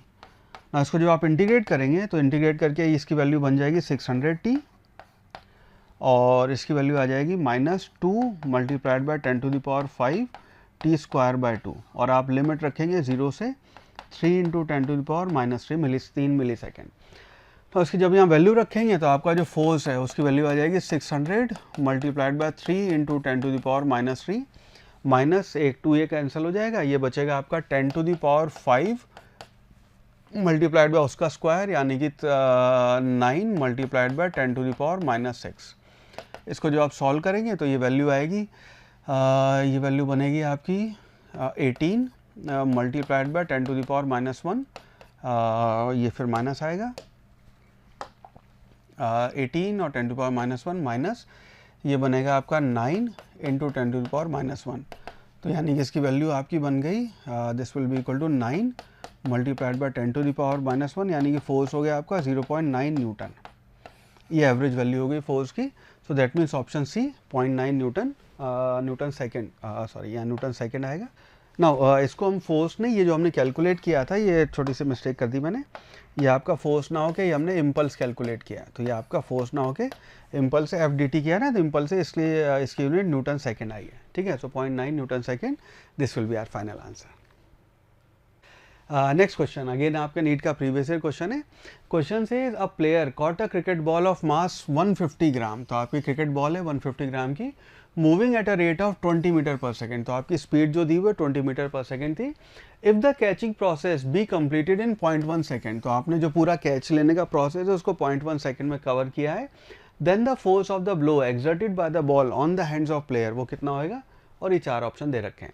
ना ये बात अपने को पता है, जो आपका इम्पल्स है उसको आप लिखते हैं this will be equal to change in momentum and this will be equal to F multiplied by total time taken, जो आपका छोटा सा आपका स्मॉल टाइम ड्यूरेशन है। ना इस केस में अगर आप देखेंगे तो इसकी वजह से आप लिख सकते हैं फोर्स की वैल्यू हो जाएगी change in momentum divided by time taken, ठीक है। सो चेंज इन मोमेंटम है तो पहले उसका मोमेंटम आप निकालेंगे मास इनटू वेलोसिटी, बाद में मोमेंटम तो 0 हो गया, तो पहले उसका जो मोमेंटम है वो आएगा this will be equal to M V divided by delta T minus 0। So M V जो है वो अपने को दिया है 150 ग्राम, यानी कि 150 multiplied by 10⁻³ multiplied by velocity दे रखी है आपकी 20, डिवाइडेड बाय टाइम जो है वो टाइम लगा आपको 0.1 सेकेंड, तो इसको 10⁻⁻1 लिख लेते हैं। सो इसकी जो वैल्यू आएगी वो आ जाएगी 150 इंटू जब आप 2 करेंगे तो ये बनेगा आपका 3000 इंटू 20 करके 3000 इंटू 10⁻³ और मल्टीप्लाइड बाय इसको ऊपर ले जाएंगे, ये 10 हो गया, तो इससे आपकी वैल्यू हो गई 30 न्यूटन। तो आप बॉल ने आपके हाथ पे 30 न्यूटन का फोर्स लगाया है, ठीक है। So that will be our final answer. I hope ये इम्पल्स वाले सवाल आपको समझ में आए, काफ़ी कॉमन है आपके नीट के एग्जाम में। ऑलराइट, चलो अगला टॉपिक स्टार्ट करते हैं। नेक्स्ट टॉपिक है अपना कोफिशिएंट ऑफ रेस्टिट्यूशन। ना इससे पहले इसका फॉर्मूला देखिए, एक बार समझते हैं कोफिशिएंट ऑफ रेस्टिट्यूशन है क्या चीज़। Coefficient of restitution is a factor between two colliding bodies, तो जो दो बॉडीज आपकी टकरा रही हैं उनके बीच का फैक्टर है, which depends on material but is independent of shape. ये आपके मटेरियल पे डिपेंड करता है, तो एक लकड़ी और दूसरी लकड़ी दोनों अगर उनकी टक्कर हो रही है उस मटेरियल पे डिपेंड करेगा, लेकिन उसकी शेप के इंडिपेंडेंट होता है। We can say E is a factor which relates deformation and reformation of the body. तो जब भी आपका ये बॉल है उसको क्रिकेट बैट से अगर आपने हिट किया है, उस टाइम पे बॉल और बैट दोनों की शेप हल्की सी चेंज होती है, उसके बाद वो शेप आपकी वापस रीगेन होती है। कितनी ज़्यादा रीगेन होएगी, कितनी ज़्यादा रिफॉर्म होएगी बॉडी डिफॉर्म होने के बाद, उसका जो फैक्टर है वो आपका ई कहलाता है। ई को हम यहाँ पे ऐसे डिफाइन करते हैं, हालांकि इस डेफिनेशन को हम नीट में ज़्यादा यूज़ नहीं करते हैं, बट ये इसकी प्रॉपर डेफिनेशन है। ई हम कहते हैं this is impulse of reformation divided by impulse of deformation. तो जो कोलिजन के टाइम आपका बॉडी इसका डिफॉर्म हुआ है, उसके बाद जो वापस रिफॉर्म हुआ है, मैं आपको एक एग्जांपल से समझाता हूँ। जैसे फॉर एग्जांपल मान लो आपकी बॉडी है, इस बॉडी पे कोई चीज़ आके टकराई, तो उस टकराने के दौरान इसकी ऐसे शेप चेंज होएगी। उस शेप चेंज होने के बाद अगर इसने वापस शेप अपनी रीगेन कर ली, उस शेप में उस कंडीशन में हम कहेंगे कि आपकी बॉडी रिफॉर्म हो गई वापस। अदरवाइज वो शेप, अगर दो कारों की टक्कर होती है, उनकी शेप चेंज हो जाती है, तो वो हम कहते हैं वहाँ पे डिफॉर्म हो गई आपकी शेप, ठीक है। और इसको हम ऐसे भी डिफाइन करते हैं, ये डेफिनेशन है आपकी जो आपके सिलेबस का पार्ट है, which is velocity of separation divided by velocity of approach. आप इससे ना घबरा जाए, इस लेवल ने सेम स्लाइड में इसको भी लिखा है, तो velocity of separation divide by velocity of approach, ऐसे हम इसको लिखते हैं।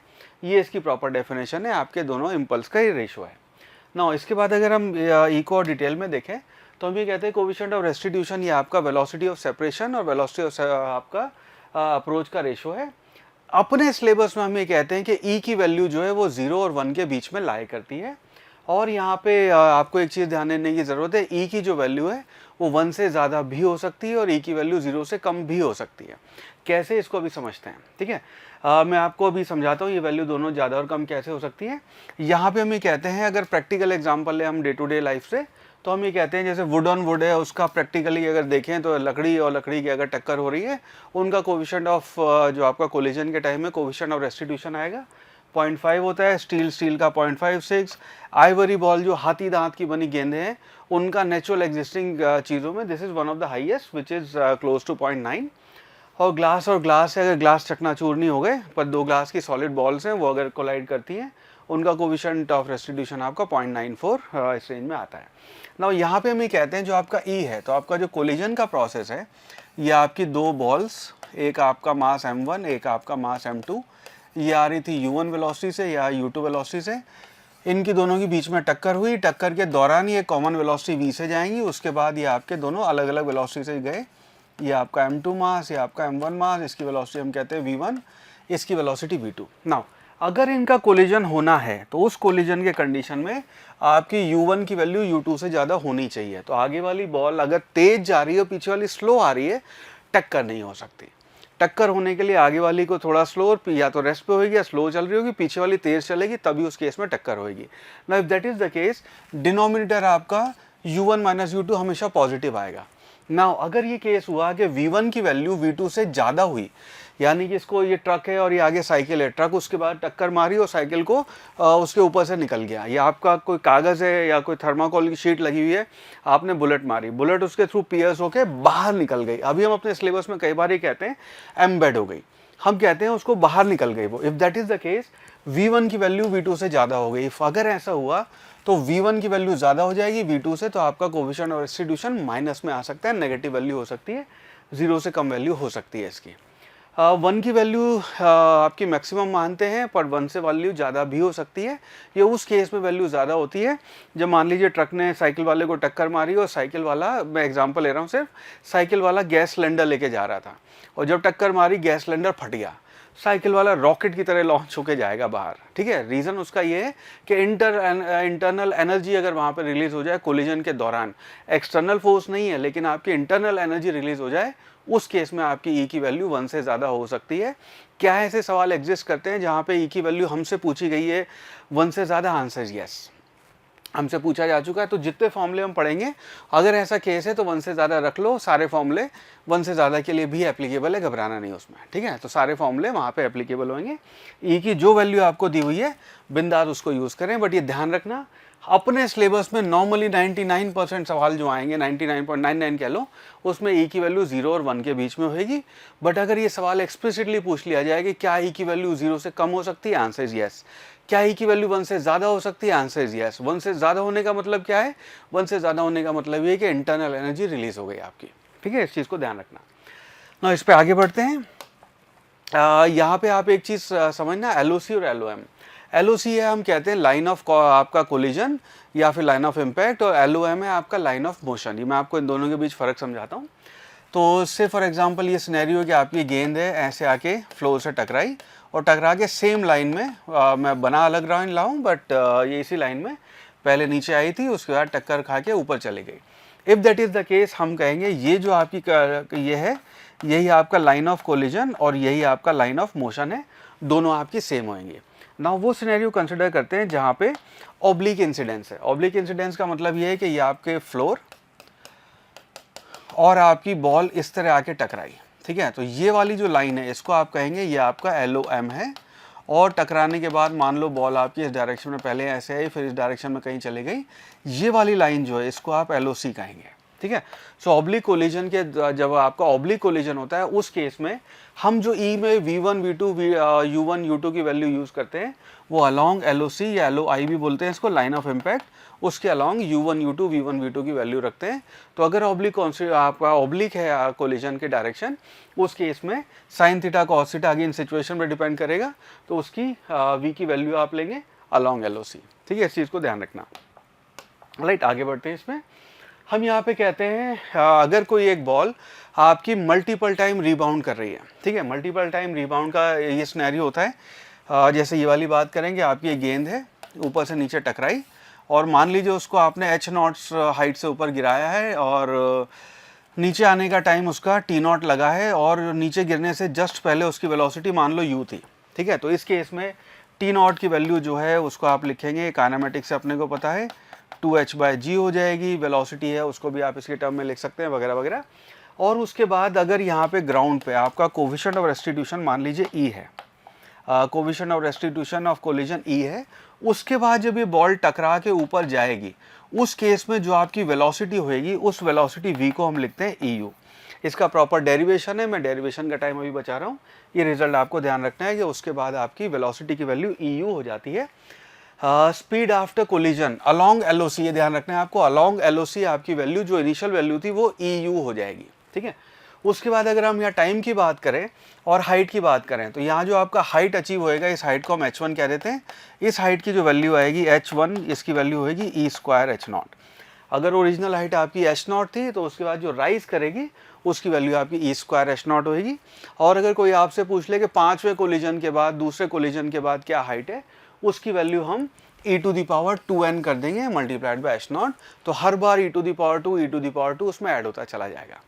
टाइम अगर देखेंगे, टाइम अगर आपको पहले टाइम T0 लगा जिसकी ये वैल्यू आई है, उसके बाद आपको सेकंड बार जब वो ऊपर एक बार टक्कर खा के फिर वापस ऊपर जा रही है, टाइम ऑफ असेंट जो होएगा वो भी आपका E टाइम्स हो जाता है। तो पहले अगर आपका टाइम T0 तो उसकी वैल्यू ये आई, सेकंड टाइम जो ऊपर जाएगी क्योंकि आपकी इनिशियल वैल्यू ही इसकी EU हो गई है, उस वजह से टाइम भी आपका E के फैक्टर से चेंज हो जाता है। नाउ इसी में अगर बात करें कि ये आपकी बॉल यहाँ से नीचे गिरी, नीचे गिर के फिर ऊपर उठी, फिर नीचे आई, उसके बाद फिर वापस गई, ऐसे ऐसे करके इनफाइनाइट इसने चक्कर लगाया, ठीक है। तो बिफोर स्टॉपिंग टोटल डिस्टेंस उसने कितना ट्रैवल किया है, फॉर्मूला आपको ध्यान रखना है, इसको मैं डिराइव यहाँ नहीं कर रहा हूँ। H की जो वैल्यू आएगी that will B H0 1 + E² divided by 1 - E²।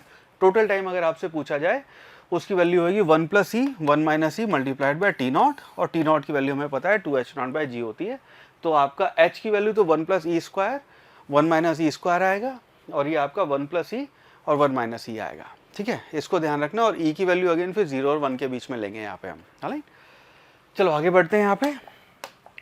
यहाँ पे हम कोलिजन की बात करते हैं, velocity of separation V1 V2, ये हमने ऑलरेडी बात कर ली कि आपका V1 V2 U1 U2 ये सारे वेलोसिटी वेक्टर क्वांटिटी है अलोंग LOC।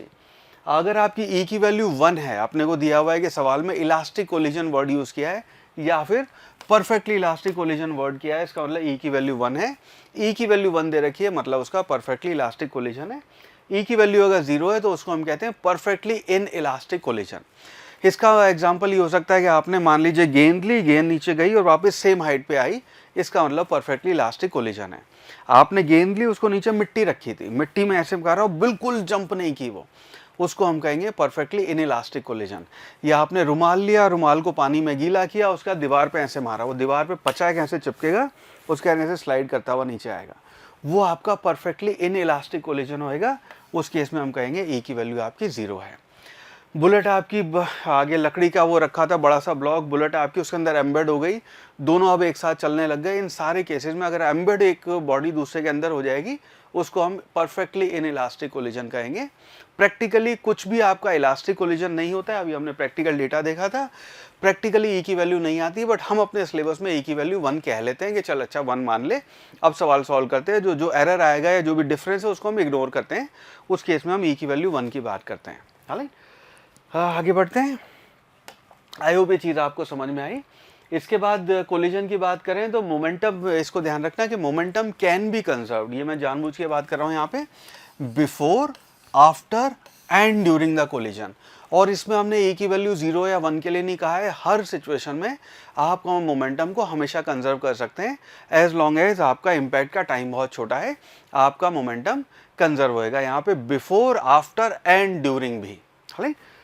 और उसके बाद हम यह बात करते हैं, इसकी इक्वेशन को ऐसे लिख सकते हैं, ये आपकी मोमेंटम की वैल्यू है before collision m1u1 plus m2u2, ये वाली वैल्यू हो गई आपकी ड्यूरिंग कोलिजन। तो सिनेरियो ये है कि ये आपकी दो गेंदे, ये डायग्राम में कई बार बनाऊंगा इस दौरान, m1 m2, इसकी वैल्यू u1, इसकी वैल्यू u2, और दोनों कोलिजन के दौरान सेम कॉमन वेलोसिटी v से रगड़ती हुई घिसटती हुई जा रही हैं।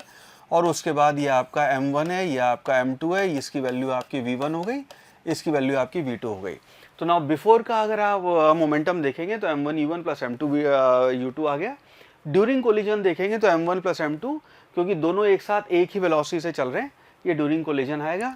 ये आपका आफ्टर कोलिजन है। तो मोमेंटम कैन बी कंजर्व्ड। अब जो चीज़ पूछी जाए ड्यूरिंग कोलिजन कितनी वेलोसिटी होगी, इन दोनों को इक्वेट कर लें। बिफोर आफ्टर की बात करें, इनको इक्वेट कर सकते हैं हम, ठीक है। काइनेटिक एनर्जी का ध्यान रखना, अगर E की वैल्यू 1 है तो टू कोलाइडिंग बॉडीज, उस केस में अगर आपकी E की वैल्यू 1 है तो आपकी काइनेटिक एनर्जी सेम रहेगी, कंजर्व रहेगी। लेकिन अगर E की वैल्यू 1 से कम है तो काइनेटिक एनर्जी फाइनल कम हो जाएगी, बिकॉज थोड़ी सी काइनेटिक एनर्जी आपकी डिफॉर्मेशन में गई। तो जो भी हम बात कर रहे थे, ये आपका जो ऑब्जेक्ट है, इसकी जो शेप चेंज हुई है, उस शेप चेंज करने में दूसरे ऑब्जेक्ट ने जब इसको टक्कर मारी और ये जो इसकी शेप चेंज हो गई, उस शेप चेंज होने में इसकी जो एनर्जी आपकी कंज्यूम हुई है, वो एनर्जी आपको वापस नहीं मिली, इसलिए आपकी फाइनल काइनेटिक एनर्जी की वैल्यू थोड़ी सी कम हो जाती है यहाँ पे। राइट, हाँ, इसको ध्यान रखना। कोलिजन अगर 0 है तो हम उसको कहते हैं परफेक्टली इनइलास्टिक कोलिजन, ठीक है। चलो आगे बात करते हैं बेटा इस पे। आपको कोलिजन में अक्सर ये सवाल आते हैं कि फाइनल वैल्यू बतानी है वेलोसिटी की, कि आपकी जो कोलिजन हुआ उसके बाद इनिशियल वैल्यू दी हुई थी, फाइनल वेलोसिटी कितनी होगी। बहुत कॉमन सवाल है, कोलिजन में अक्सर ये पूछते हैं आपसे। उस केस में ये आपका एक सेट ऑफ फॉर्मूला है जो आप ध्यान रख सकते हैं। v1 इज इक्वल टू, ये लंबा सा गंदा सा फॉर्मूला है, ये याद रख सकते हैं। या फिर एक और दूसरा गंदा सा फॉर्मूला है, ये ध्यान रख सकते हैं। मुझे इनमें से कोई नहीं आता, ठीक है, मुझे कभी याद नहीं रहते, इतना तो मेरी विद्या ही नहीं है, रटन विद्या, के मैं इसको याद कर सकूं। I just don't do that, ठीक है। उससे अच्छा एक और बहुत बढ़िया तरीका मैं आपको सिखाता हूँ, और मैं अपनी क्लास में हमेशा अपने स्टूडेंट्स को कहता हूँ ये करना आपको आना चाहिए। वो है दिस व्हाट आई सजेस्ट, कि v1 is equal to vcum 1 plus E minus eu1। इसको आप डायरेक्टली यूज़ कर सकते हैं v1 की वैल्यू निकालने के लिए। v2 के लिए अच्छा, ये आपकी v1, ये u होना चाहिए, ucum इनिशियल का सेंटर ऑफ मास, और 1 प्लस ई माइनस eu2 करेंगे तो v2 की वैल्यू आ जाएगी, eu1 करेंगे तो आपकी v1 की वैल्यू आ जाएगी। वेयर ucum जो है आपका इनिशियल वेलोसिटी, इसका सेंटर ऑफ मास, वो भी m1 v1 m2 u2 divided by m1 plus m2, ये आपके इनिशियल सेंटर ऑफ मास की वैल्यू दे देगा, ठीक है। ये वैल्यू आ गई 1 प्लस ई की वैल्यू अगर 0 है तो यहाँ बिंदास 0 डालें, ई की वैल्यू अगर 1 है तो बिंदास यहाँ 1 डालें, 1 से ज़्यादा है उसके लिए भी ये फॉर्मूला एप्लीकेबल है। ये याद करना मेरे लिए तो बहुत मुश्किल काम है, I just don't remember this, right. और दूसरा तरीका है कि आप ऑफकोर्स मोमेंटम कंजर्व करके उसकी इक्वेशन यूज़ कर सकते हैं, ठीक है। आगे इन सवाल पर डिपेंड करेगा कौन सा जो सहूलियत हो वो आप यूज़ कर सकते हैं। चलो आगे बढ़ते बेटा। यहाँ पे हम कहते हैं कुछ और फॉर्मूलेज हैं जो मैं आपको बता रहा हूँ यहाँ पे, कि आपका इलास्टिक कोलिजन अगर है, इलास्टिक कोलिजन का मतलब है जिसको हम कहते हैं E की वैल्यू 1। नाउ E की वैल्यू अगर 1 दे रखी है अपने को, उस केस में हम कहते हैं काइनेटिक एनर्जी ट्रांसफर जो है, फॉर्मूला आपको डायरेक्ट याद रखना है, डेल्टा k बाय k, इसकी वैल्यू आती है 4m1 m2 divide by m1 plus m2 का होल स्क्वायर। यहीं पे कहते हैं अगर आपका m1 और m2 के बीच में n का रेशो है, तो एक तो 1 किलो दे रखा है, दूसरा 5 किलो दे रखा है, या फिर एक को दिया m मास है, दूसरा n टाइम्स m मास है, और एक पार्टिकल आपका रेस्ट पे है, m2 जो है वो आपका रेस्ट पे है, उस केस में डायरेक्ट ये वैल्यू आ जाएगी। अगेन इसको आप यहाँ पे रख के भी निकाल सकते हैं, वो वाला फॉर्मूला याद रहे तो उसी में nm रख देंगे, उससे भी डायरेक्ट ही वैल्यू आ जाएगी आपकी, ठीक है। तो दोनों में से अगर एक याद करना हो तो ऊपर वाला याद कर लेना। हमसे अगर ये पूछा जा रहा है कि फ्रैक्शनल डिक्रीज कितना हुआ, कि पहले जो काइनेटिक एनर्जी 1 की थी वो कितनी डिक्रीज हो गई, उसके लिए डायरेक्ट आप ये यूज़ कर सकते हैं कि m1 मास की फ्रैक्शनल डिक्रीज आ गया 1 minus v1 square divide by u1 square. तो उसकी जो इनिशियल वेलोसिटी थी और फाइनल वेलोसिटी, उनका फाइनल का इनिशियल का रेशियो लेके स्क्वायर करके 1 में से माइनस कर दें, m1 का आपका फ्रैक्शनल डिक्रीज आ जाएगा और आपका फ्रैक्शनल डिक्रीज m2 का ये हो जाएगा। परसेंटेज डिक्रीज पूछ रहे हैं तो इसी टोटल टर्म को आप 100 से मल्टीप्लाई कर दें, ये आपका परसेंटेज डिक्रीज आ जाएगा, ठीक है। अगर एक और सिनेरियो है कि बेटा अगर आपका m1 m2 दोनों बराबर हैं और m1 m2 दोनों मास बराबर हैं, तो उस केस में ध्यान रखना आपका वेलोसिटी एक्सचेंज, इस वर्ड को हम यूज़ करते हैं कि उस केस में वेलोसिटी एक्सचेंज हो जाएगा। इसका मतलब ये है कि जैसे फॉर एग्जांपल ये आपकी एक बॉडी है, m मास, ये दूसरा m मास, ये चल रही थी 5 मीटर पर सेकेंड से, ऑलराइट, ये चल रही थी मान लो 10 मीटर पर सेकेंड से और ये चल रही थी 7 मीटर पर सेकेंड से। दोनों का कोलिजन हुआ और उसके बाद दोनों अपने अपने रास्ते चले गए, तो ये m मास और ये m मास। उस केस में, अच्छा ये ज़रूरी नहीं है कि एक आपका इनमें से रेस्ट पे हो, ऐसी कोई बात नहीं कर रहे हैं। उस केस में जब इनका कोलिजन हुआ है उसके बाद जब अलग अलग गई है तो पीछे वाली बॉडी 7 से और आगे वाली 10 से चली जाएगी। यहाँ पे हम कहते हैं वेलोसिटी उनकी एक्सचेंज हो गई या इंटर एक्सचेंज हो गई। तो पहले की वेलोसिटी दूसरे ने ले ली, दूसरे की पहली ने ले ली। उस केस में अगर मान लो ये रेस्ट पे होती, तो ये अगर रेस्ट पे होती तो ये वाली अब बॉल रेस्ट पे आ जाती और ये वाली आपकी वी वेलोसिटी से चल देती, वेलोसिटी उनकी एक्सचेंज हो जाएगी, ठीक है। ये सिर्फ और सिर्फ उस केस में है जब आपका कोलिजन इलास्टिक है और आपका दोनों का मास बराबर है, ये सिर्फ उस केस में एप्लीकेबल है, इसको ध्यान रखना, है ना।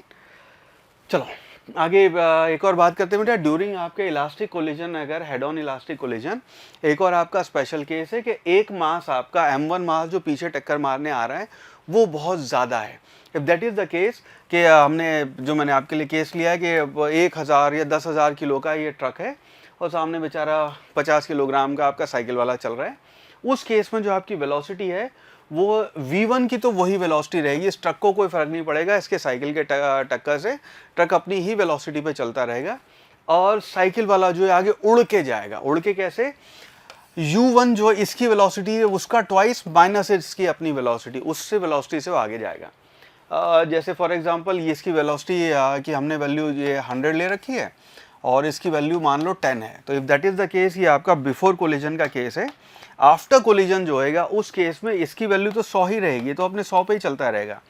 ये वाला बंदा है, इसकी वेलोसिटी जो हो जाएगी वो हो जाएगी 2 मल्टीप्लाइड बाय 100 माइनस 10 यानी कि 190। तो 190 पे अब उड़ के जाएगा। तो ट्रक से टक्कर हुई है, ट्रक 100 पे चल रहा था, ये 10 पे चल रहा था, अब ये 190 पे उड़ के जाएगा। तो इस वाले को मजाक में मैं ये कहता हूँ this is a scenario of murder, ठीक है। एक और सिनेरियो ऐसा हो सकता है जिसको मैं कहता हूँ सुसाइड। साइकिल वाला डिसाइड करे कि अब मैं उल्टा बदला लूंगा और ये साइकिल वाला अगली बार कहे कि मैं ऐसे उल्टा पकड़ के इसकी तरफ जाऊंगा। If that is the case, तो इस फॉर्मूले में u2 की वैल्यू माइनस हो जाएगी। इसका मतलब ये है कि ये वाला साइकिल वाला अगर टक्कर मारने जा रहा है ट्रक को, ट्रक 100 से आ रहा है, ये कह रहा है मैं 10 से जाके उसे टक्कर मारूंगा। If that is the case, आपकी v2 की जो वैल्यू है वो हो जाएगी 2 मल्टीप्लाइड बाय 100 प्लस 10 यानी कि 210 से उड़ता हुआ जाएगा वो। तो ये पहले 190 था, इस बार 210 से उड़ जाएगा वो, ठीक है। तो दिस इज आगे इन क्लास में मजाक में कहते हैं, याद रखने के लिए। ये वाला सिनेरियो आपका हैवी मास और स्मॉल मास, हैवी मास और स्मॉल मास वाला ये मर्डर है, और अगर दोनों सेम डायरेक्शन में जा रहे हैं तो it's can be termed as suicide, ठीक है। सो ध्यान रखना है इसको, राइट। चलो बेटा आगे बढ़ते हैं। ड्यूरिंग इनइलास्टिक कोलिजन, अगर इनइलास्टिक कोलिजन की बात हो रही है जहाँ पे ए की वैल्यू 1 नहीं है, चेंज इन काइनेटिक एनर्जी, ये फॉर्मूला आपको ध्यान रखना है। Change in kinetic energy direct पूछते हैं इसमें आपसे कि डायरेक्ट बताओ ये क्या वैल्यू होगी। वो आपको लिखना है half m1 m2 divide by m1 plus m2 E square minus 1 u1 minus u2 का होल स्क्वायर। ये आपकी चेंज इन काइनेटिक एनर्जी आपको दे देगा। चलो इसके बाद अब सवाल सॉल्व करना शुरू करते हैं। आई होप यहाँ तक चीज़ें आपको समझ में आई। अब मैं आपको इसके बाद सवाल सॉल्व करवाता हूँ। ऑलराइट, चलो अगला सवाल है। क्वेश्चन सेज, आपके नीट का प्रीवियस ईयर क्वेश्चन है। Question says 2 solid rubber balls A and B having masses 200 and 400 gram respectively are moving in opposite direction with velocity of A equal to 0.3 meter per second. After collision the two balls comes to rest. collision के बाद दोनों balls आपकी rest पे आ गई। हमें बताना है two balls come to rest, then find velocity of B क्या होगी। ऑप्शन है 0.15, माइनस 0.15, 1.5 या फिर नन ऑफ द अबव। ना अपना स्नैरियो ये है कि ये आपकी एक गेंद, इसको ए नाम दे देते हैं और इसका मास अपने को दिया हुआ है 200 ग्राम, 200 ग्राम, ठीक है। दूसरी गेंद बी, इसका मास अपने को दिया हुआ है, कितना दिया है इसका, 400 ग्राम, राइट। ये दोनों ऐसे जा रही थी, इसकी वेलोसिटी अपने को दी हुई है 0.3 और इसकी वेलोसिटी ये आपका u1 है, इसकी वेलोसिटी u2 अपने को नहीं दी हुई। दोनों की टक्कर हुई और टक्कर होने के बाद दोनों रेस्ट पे आ गई, आगे दोनों की वेलोसिटी 0 हो गई, v1 v2 दोनों की आपकी 0 हो गई। ना इस केस में देखेंगे हम यहाँ पे मोमेंटम कंजर्व कर सकते हैं बिकॉज आपका एक्सटर्नल फोर्स नहीं है। तो यहाँ पे जब आप मोमेंटम कंजर्व करेंगे तो हम कह सकते हैं कि initial momentum will be equal to final momentum. ना इनिशियल मोमेंटम यहाँ पे अब अगर लिखने लगेंगे तो ये आएगा आपका 200 ग्राम मल्टीप्लाइड बाय 0.3 प्लस ये आएगा आपका 400, अगेन ये ग्राम में है, multiplied by u2 will be equal to 0 plus 0। जानबूझ के मैंने ग्राम को किलोग्राम में कन्वर्ट नहीं किया बिकॉज वो फैक्टर आपका एनीवे कैंसिल हो जाना था। तो इसकी जो u2 की वैल्यू आएगी, u2 that will be equal to 200 multiplied by 0.3 divided by आपका 400। ना इससे डिवाइड करेंगे तो नीचे आपका 2 बचेगा, 0.3 को 2 से डिवाइड करेंगे तो इसकी वैल्यू आ जाएगी 0.15। ना एक चीज़ जो यहाँ पे है जो आपको देखना है वो इसका साइन है, तो ये आ गया 0.15 ऑफ 0.15। ना इसका साइन यहाँ पे जो लेंगे माइनस आएगा, माइनस आएगा, so hence minus 1.5 would be the right answer, hence option C is the correct choice. Next question says, again आपका नीट का previous year question है, it says two perfectly elastic particles P and Q of equal mass, हमें यहाँ पे दोनों का mass equal दे रखा है, traveling along the line joining them with velocity 15 and 10 respectively. After collision their velocities will be, हमें बताना है कोलिजन के बाद उनकी वेलोसिटी क्या होगी। ना इस केस में आपको जो चीज़ों का ध्यान रखना है, इस केस में लंबी चौड़ी कैलकुलेशन आप करना चाहें ऑफ कोर्स कर सकते हैं, टाइम उसमें आपका लग जाएगा। उसकी वजह आपने ये ध्यान देना है कि दोनों का मास हमको बराबर दिया हुआ है और यहाँ पे इलास्टिक कोलिजन है। इलास्टिक कोलिजन का मतलब ये है कि आपकी ई की वैल्यू 1 दी हुई है। ना इनिशियल वेलोसिटी इसकी आपकी 15 है, इसकी वेलोसिटी आपकी 10 है। जब इनका कोलिजन होएगा उसके बाद जब ये दोनों आपके अलग अलग जाएंगी बॉडी, इनकी वेलोसिटी एक्सचेंज या इंटरचेंज हो जाएंगी। इसका मतलब ये है कि पीछे जो 15 से चल रही थी अब वो 10 से आगे जाएगी, जो 10 से चल रही थी वो 15 से आगे जाएगी। तो यहाँ पे आपकी वेलोसिटी 10 और 15 हो जाएंगी, सो that will be a right answer. I hope ये चीज़ आपको समझ में आई। कैलकुलेट करेंगे तो भी इसका आंसर वही आएगा एग्जैक्टली, पर ऐसे करेंगे तो हम अपना टाइम बचा लेंगे।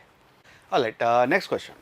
Question says a particle of mass small m moving with horizontal velocity 6 metre पर second as shown in the figure. if अपने को यहाँ पे दिया हुआ है m और जो आपका कैपिटल m है वो 4 मीटर पर सेकेंड से मूव कर रहा है, हमें ये दिया हुआ है कि छोटा m जो है वो बड़े m से बहुत छोटा है, ठीक है। Then for one dimensional elastic collision, यहाँ पे इलास्टिक कोलिजन की बात हो रही है, speed of the lighter particle will be, again ये आप वो ध्यान रखेंगे तो ये आपका जो हैवियर मास वाला स्नैरियो था उसका केस है। इस केस में इसकी जो वेलोसिटी होगी वो तो सेम रहेगी, तो ये तो आपका सेम वेलोसिटी से आगे जाएगा। हम इसकी बात कर रहे हैं तो इसको हम लिखेंगे v1 will be equal to minus u1 plus 2u2, ये आपकी वैल्यू हो जाएगी। राइट, तो इसको डेटा रख देते हैं। तो माइनस u1 यानी कि -6 प्लस ये आ गया 2 मल्टीप्लाइड बाय 4 यानी कि वैल्यू हो जाएगी -6 प्लस 8, यानी कि जो v1 है इस पार्टिकल की आफ्टर कोलिजन वेलोसिटी है that will be equal to +2 metre पर सेकेंड। नाउ प्लस का मतलब ये है, हमने जो साइन कन्वेंशन लिया है कि ये आपकी पॉजिटिव डायरेक्शन है, पीछे वाली नेगेटिव होगी। +2 का मतलब ये है कि it will move with 2 metre पर second in the original direction. अगर आगे पहले जा रहा था 6 मीटर से, उसी डायरेक्शन में आपका मूव करता रहेगा। So hence option A would be the correct choice. ठीक है, अगला सवाल देखते हैं यहाँ पे।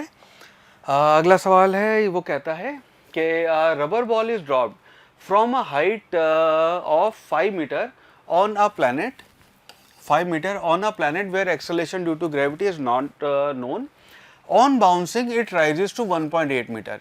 वो बाउंस होने के बाद 1.8 मीटर राइज की है। Ball loses its velocity on bouncing by a factor of, और ये आपका नीट का प्रीवियस ईयर का क्वेश्चन है। हमारे ऑप्शन है 16/25, 3/5, 2/5 या फिर 9/25। नाउ इस सवाल को ऐसे समझना, जो अभी हमने बात की थी कि ये आपका बॉल सिनेरियो है कि बॉल आपके नीचे आई, टक्कर हुई और टक्कर खाने के बाद वो एक सर्टेन हाइट पे गई। तो मान लीजिए पहले हाइट आपकी h0 थी, बाद में आपकी हाइट h2 है। ये डेटा अपने को दे रखा है, ये बात अपने को पता है H2 will be equal to e square H1 या H0, ठीक है। ये जो वैल्यू होगी आपकी जो हाइट राइज की है ई स्क्वायर के फैक्टर से होगी। इसका मतलब ये है कि आपका ई स्क्वायर इन दोनों का रेशो आ गया, that will be equal to H2 divided by H0। H2 की वैल्यू अपने को यहाँ दे रखी है 1.8 डिवाइडेड बाय ये अपने को 5 दिया हुआ है ना। 1.8 को आप 18/10 लिख सकते हैं। उसको जब हम सॉल्व करेंगे तो इसकी वैल्यू जो आ जाएगी ये हो गई 9/25 बन जाएगी आपकी वैल्यू, है ना। ये आपकी ई स्क्वायर की वैल्यू है, इसका अंडर रूट लेंगे तो ई की वैल्यू हो गई आपकी 3/5। ना ये 3/5 जो है ये अभी राइट आंसर नहीं आया है, ये आपका ई की वैल्यू आई है। ना इस केस में अगर हम यहाँ पे देखेंगे वेलोसिटी की अगर बात करेंगे तो वेलोसिटी को अगर यहाँ पे देखें आप तो वेलोसिटी आपके टक्कर खाने से पहले मान लो v1 वेलोसिटी है, कोलिजन के बाद v2 वेलोसिटी हो गई। इस केस में हमें पता है v2 will be equal to e v1। तो v2 की जो वैल्यू है यानी कि v2 और v1 का जो रेशो आएगा v2/v1 that will be equal to e, यानी कि उसकी वैल्यू हो जाएगी आपकी 3/5। तो ये 3/5 हो गई आपकी वैल्यू। ये वो आपका फैक्टर v2 जो है वो 3/5 या फिर इसको देखोगे तो 60% कम हो गया। नाउ इस केस में ये आपका इसकी वजह से ये 3/5 राइट आंसर नहीं आया है।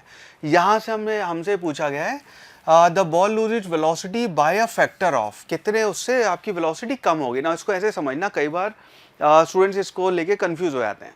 अगर मैं आपको कहूँ कि पहले आपके पास 100 रुपये थे और अब आपके पास मान लो बचे 60 रुपये, तो अगर मैं आपसे सवाल पूछूं कि भैया आपके पास कितने पैसे बचे, आपका आंसर होएगा, आप कितने रुपए बचे तो आपका आंसर होगा 60 रुपये। मैं अगर आपसे पूछूं कितने पैसे कम हो गए, आपका आंसर होएगा 100 में से 60 माइनस करके 40 रुपये। यहाँ हमसे पूछा गया ball loses velocity on bouncing by a factor of. ये अगर हमें बताना है तो उसको हम लिखेंगे फैक्टर, अगर आपको बताना है 1 माइनस v2 माइनस v1 यानी कि 1 minus 3/5, so that will be equal to 2 divided by 5। ये आपकी वैल्यू हो जाएगी। ये 5 है, 5 थोड़ा सा अच्छा नहीं बन रहा है बट इरादे पूरे अच्छे हैं। ये 5 हो गया, सो यानी कि आपका 2/5 यानी कि option B this would be the right answer. हमसे पूछा है किस फैक्टर से रिड्यूस हो गई, आंसर 2/5 है। कितनी बची, आंसर 3/5 होता है आपका। चलो इसके बाद अगला सवाल देखते हैं। अगेन आपका नीट में और एम्स में सवाल पूछा जा चुका है। Question says, a metal ball of mass 2 kg moving with a velocity of 36 km/h has a head-on collision with a stationary ball of mass 3 kg. After collision, the two balls move together. Collision के बाद दोनों balls आपकी एक साथ move करती हैं। सवाल है loss in kinetic energy due to collision क्या होएगा। नाउ इस केस में आप वो जो फॉर्मूला हमने पहले देखा था उसको डायरेक्टली यूज़ कर सकते हैं। डायरेक्टली फॉर्मूला यूज़ करेंगे आपका आंसर आ जाएगा। अब मैं आपको अगर आपको फॉर्मूला मान लीजिए क्लास में एग्जाम हॉल में ध्यान नहीं रहा, उस केस में बताता हूँ कैसे सॉल्व करना है। डायरेक्ट फॉर्मूला करके तो आ ही जाएगा, उसमें आप परेशान ना हो। बट यहाँ बात कर लेते हैं कि बिना फॉर्मूले के इसको कैसे करना है। अगर यहाँ पे मान लीजिए भूल जाएं, उस केस में सिनेरियो आपका ये है कि आपकी बॉल है 2 kg moving with velocity of 36। Now ये जो आपका 36 km/h है, उसको आप जब कन्वर्ट करेंगे मीटर्स पर सेकेंड में तो हो जाएगा 36 मल्टीप्लाइड बाय 5/18, यानी कि वैल्यू आ जाएगी 10। तो इसकी वैल्यू हो गई आपकी 10 मीटर पर सेकेंड। राइट। दूसरी गेंद जो है वो आपकी स्टेशनरी है, उसका पहले वाले का वजन 2 kg है, दूसरे वाले का 3 kg, ये आपकी रेस्ट पे है। और उसके बाद दोनों का कोलिजन होता है और दोनों उसके बाद एक साथ आपकी एक कॉमन वेलोसिटी से आगे चल पड़ती हैं। तो ई की वैल्यू आपकी यहाँ पे 0 हो गई। राइट। तो दोनों उसके बाद 0 हो गई। डायरेक्ट फॉर्मूला लगाएंगे तो आपको उस वैल्यू मिल ही जाएगी यहाँ पे। ठीक है। इसके बाद अगर हम इसकी वेलोसिटी निकालने लगे तो इसकी वेलोसिटी जो आएगी वो निकालेंगे आप initial momentum will be equal to final momentum को यूज़ करके। नाउ इनिशियल मोमेंटम है आपका, इसकी वैल्यू देखेंगे तो 2 मल्टीप्लाइड बाय 10, इसका initial momentum 0 will be equal to final momentum. Final momentum क्या होएगा आपका, ये 2 किलो प्लस 3 किलो 5 किलोग्राम एक साथ मूव कर रहा है। So this will be equal to 2 + 3 multiplied by v। तो आपकी कॉमन वेलोसिटी v आ गई 2 × 10, 2 मल्टीप्लाइड बाय 10 डिवाइडेड बाय इसको करेंगे 5। सो इसकी वैल्यू हो गई 4 मीटर पर सेकेंड। तो यानी कि कॉमन वेलोसिटी होगी आपकी 4 मीटर पर सेकेंड। अब हमें यहाँ बताना है कि चेंज इन काइनेटिक एनर्जी क्या होगी। इनफैक्ट बताना है लॉस इन काइनेटिक एनर्जी क्या आएगी।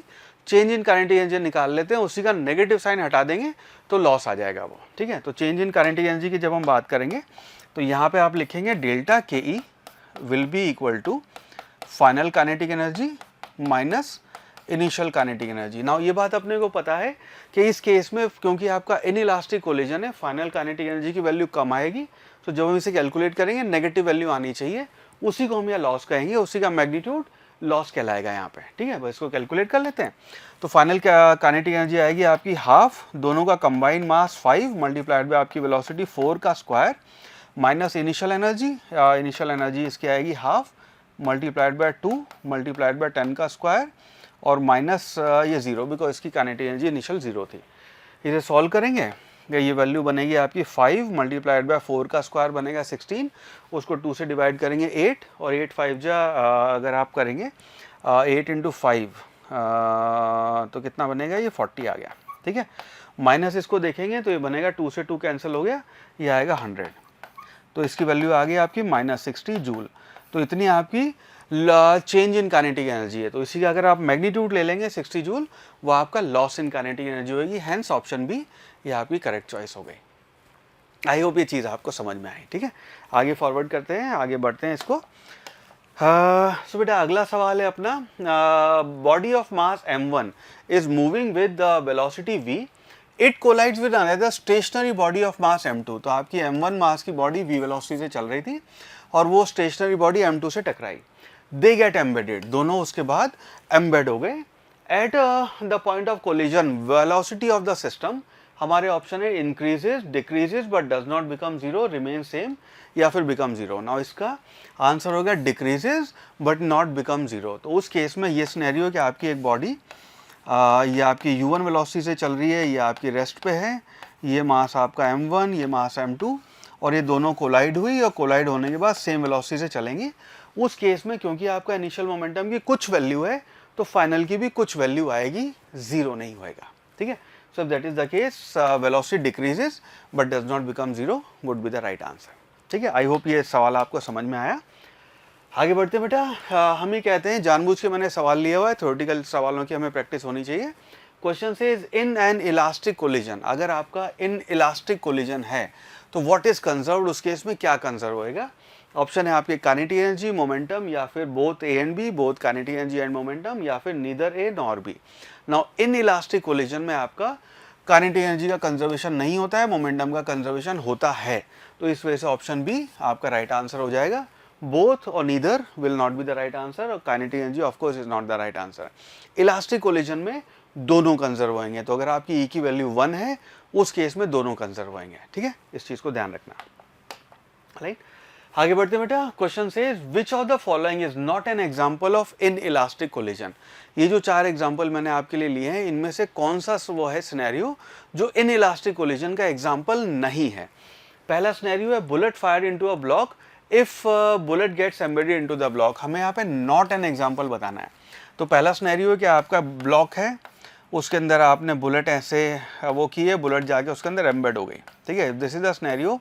बड़ा ये आपका इनइलास्टिक कोलिजन का एग्जांपल है, सो ये आपकी राइट चॉइस नहीं हो जाएगी, नहीं होगी, बिकॉज हमें नॉट बताना है, तो ये इनइलास्टिक कोलिजन है। Capture of electron by an atom, तो ये आपका एटम था, ये न्यूक्लियस, ये आपकी सारी कहानी चल रही थी, इलेक्ट्रॉन जा रहा था, इलेक्ट्रॉन को आपके एटम ने खा लिया, ठीक है, उसको पकड़ लिया, क्यों ये नहीं पता हमें, पर वो उसको घप कर गया। If that is the case, तो ये आपका इनइलास्टिक कोलिजन है, तो इस केस को भी हम राइट आंसर यहाँ पे राइट चॉइस नहीं कहेंगे, बिकॉज ये इनइलास्टिक कोलिजन है, आपका ऑब्जेक्ट अंदर खप गया, अंदर उसको कंज्यूम कर लिया गया।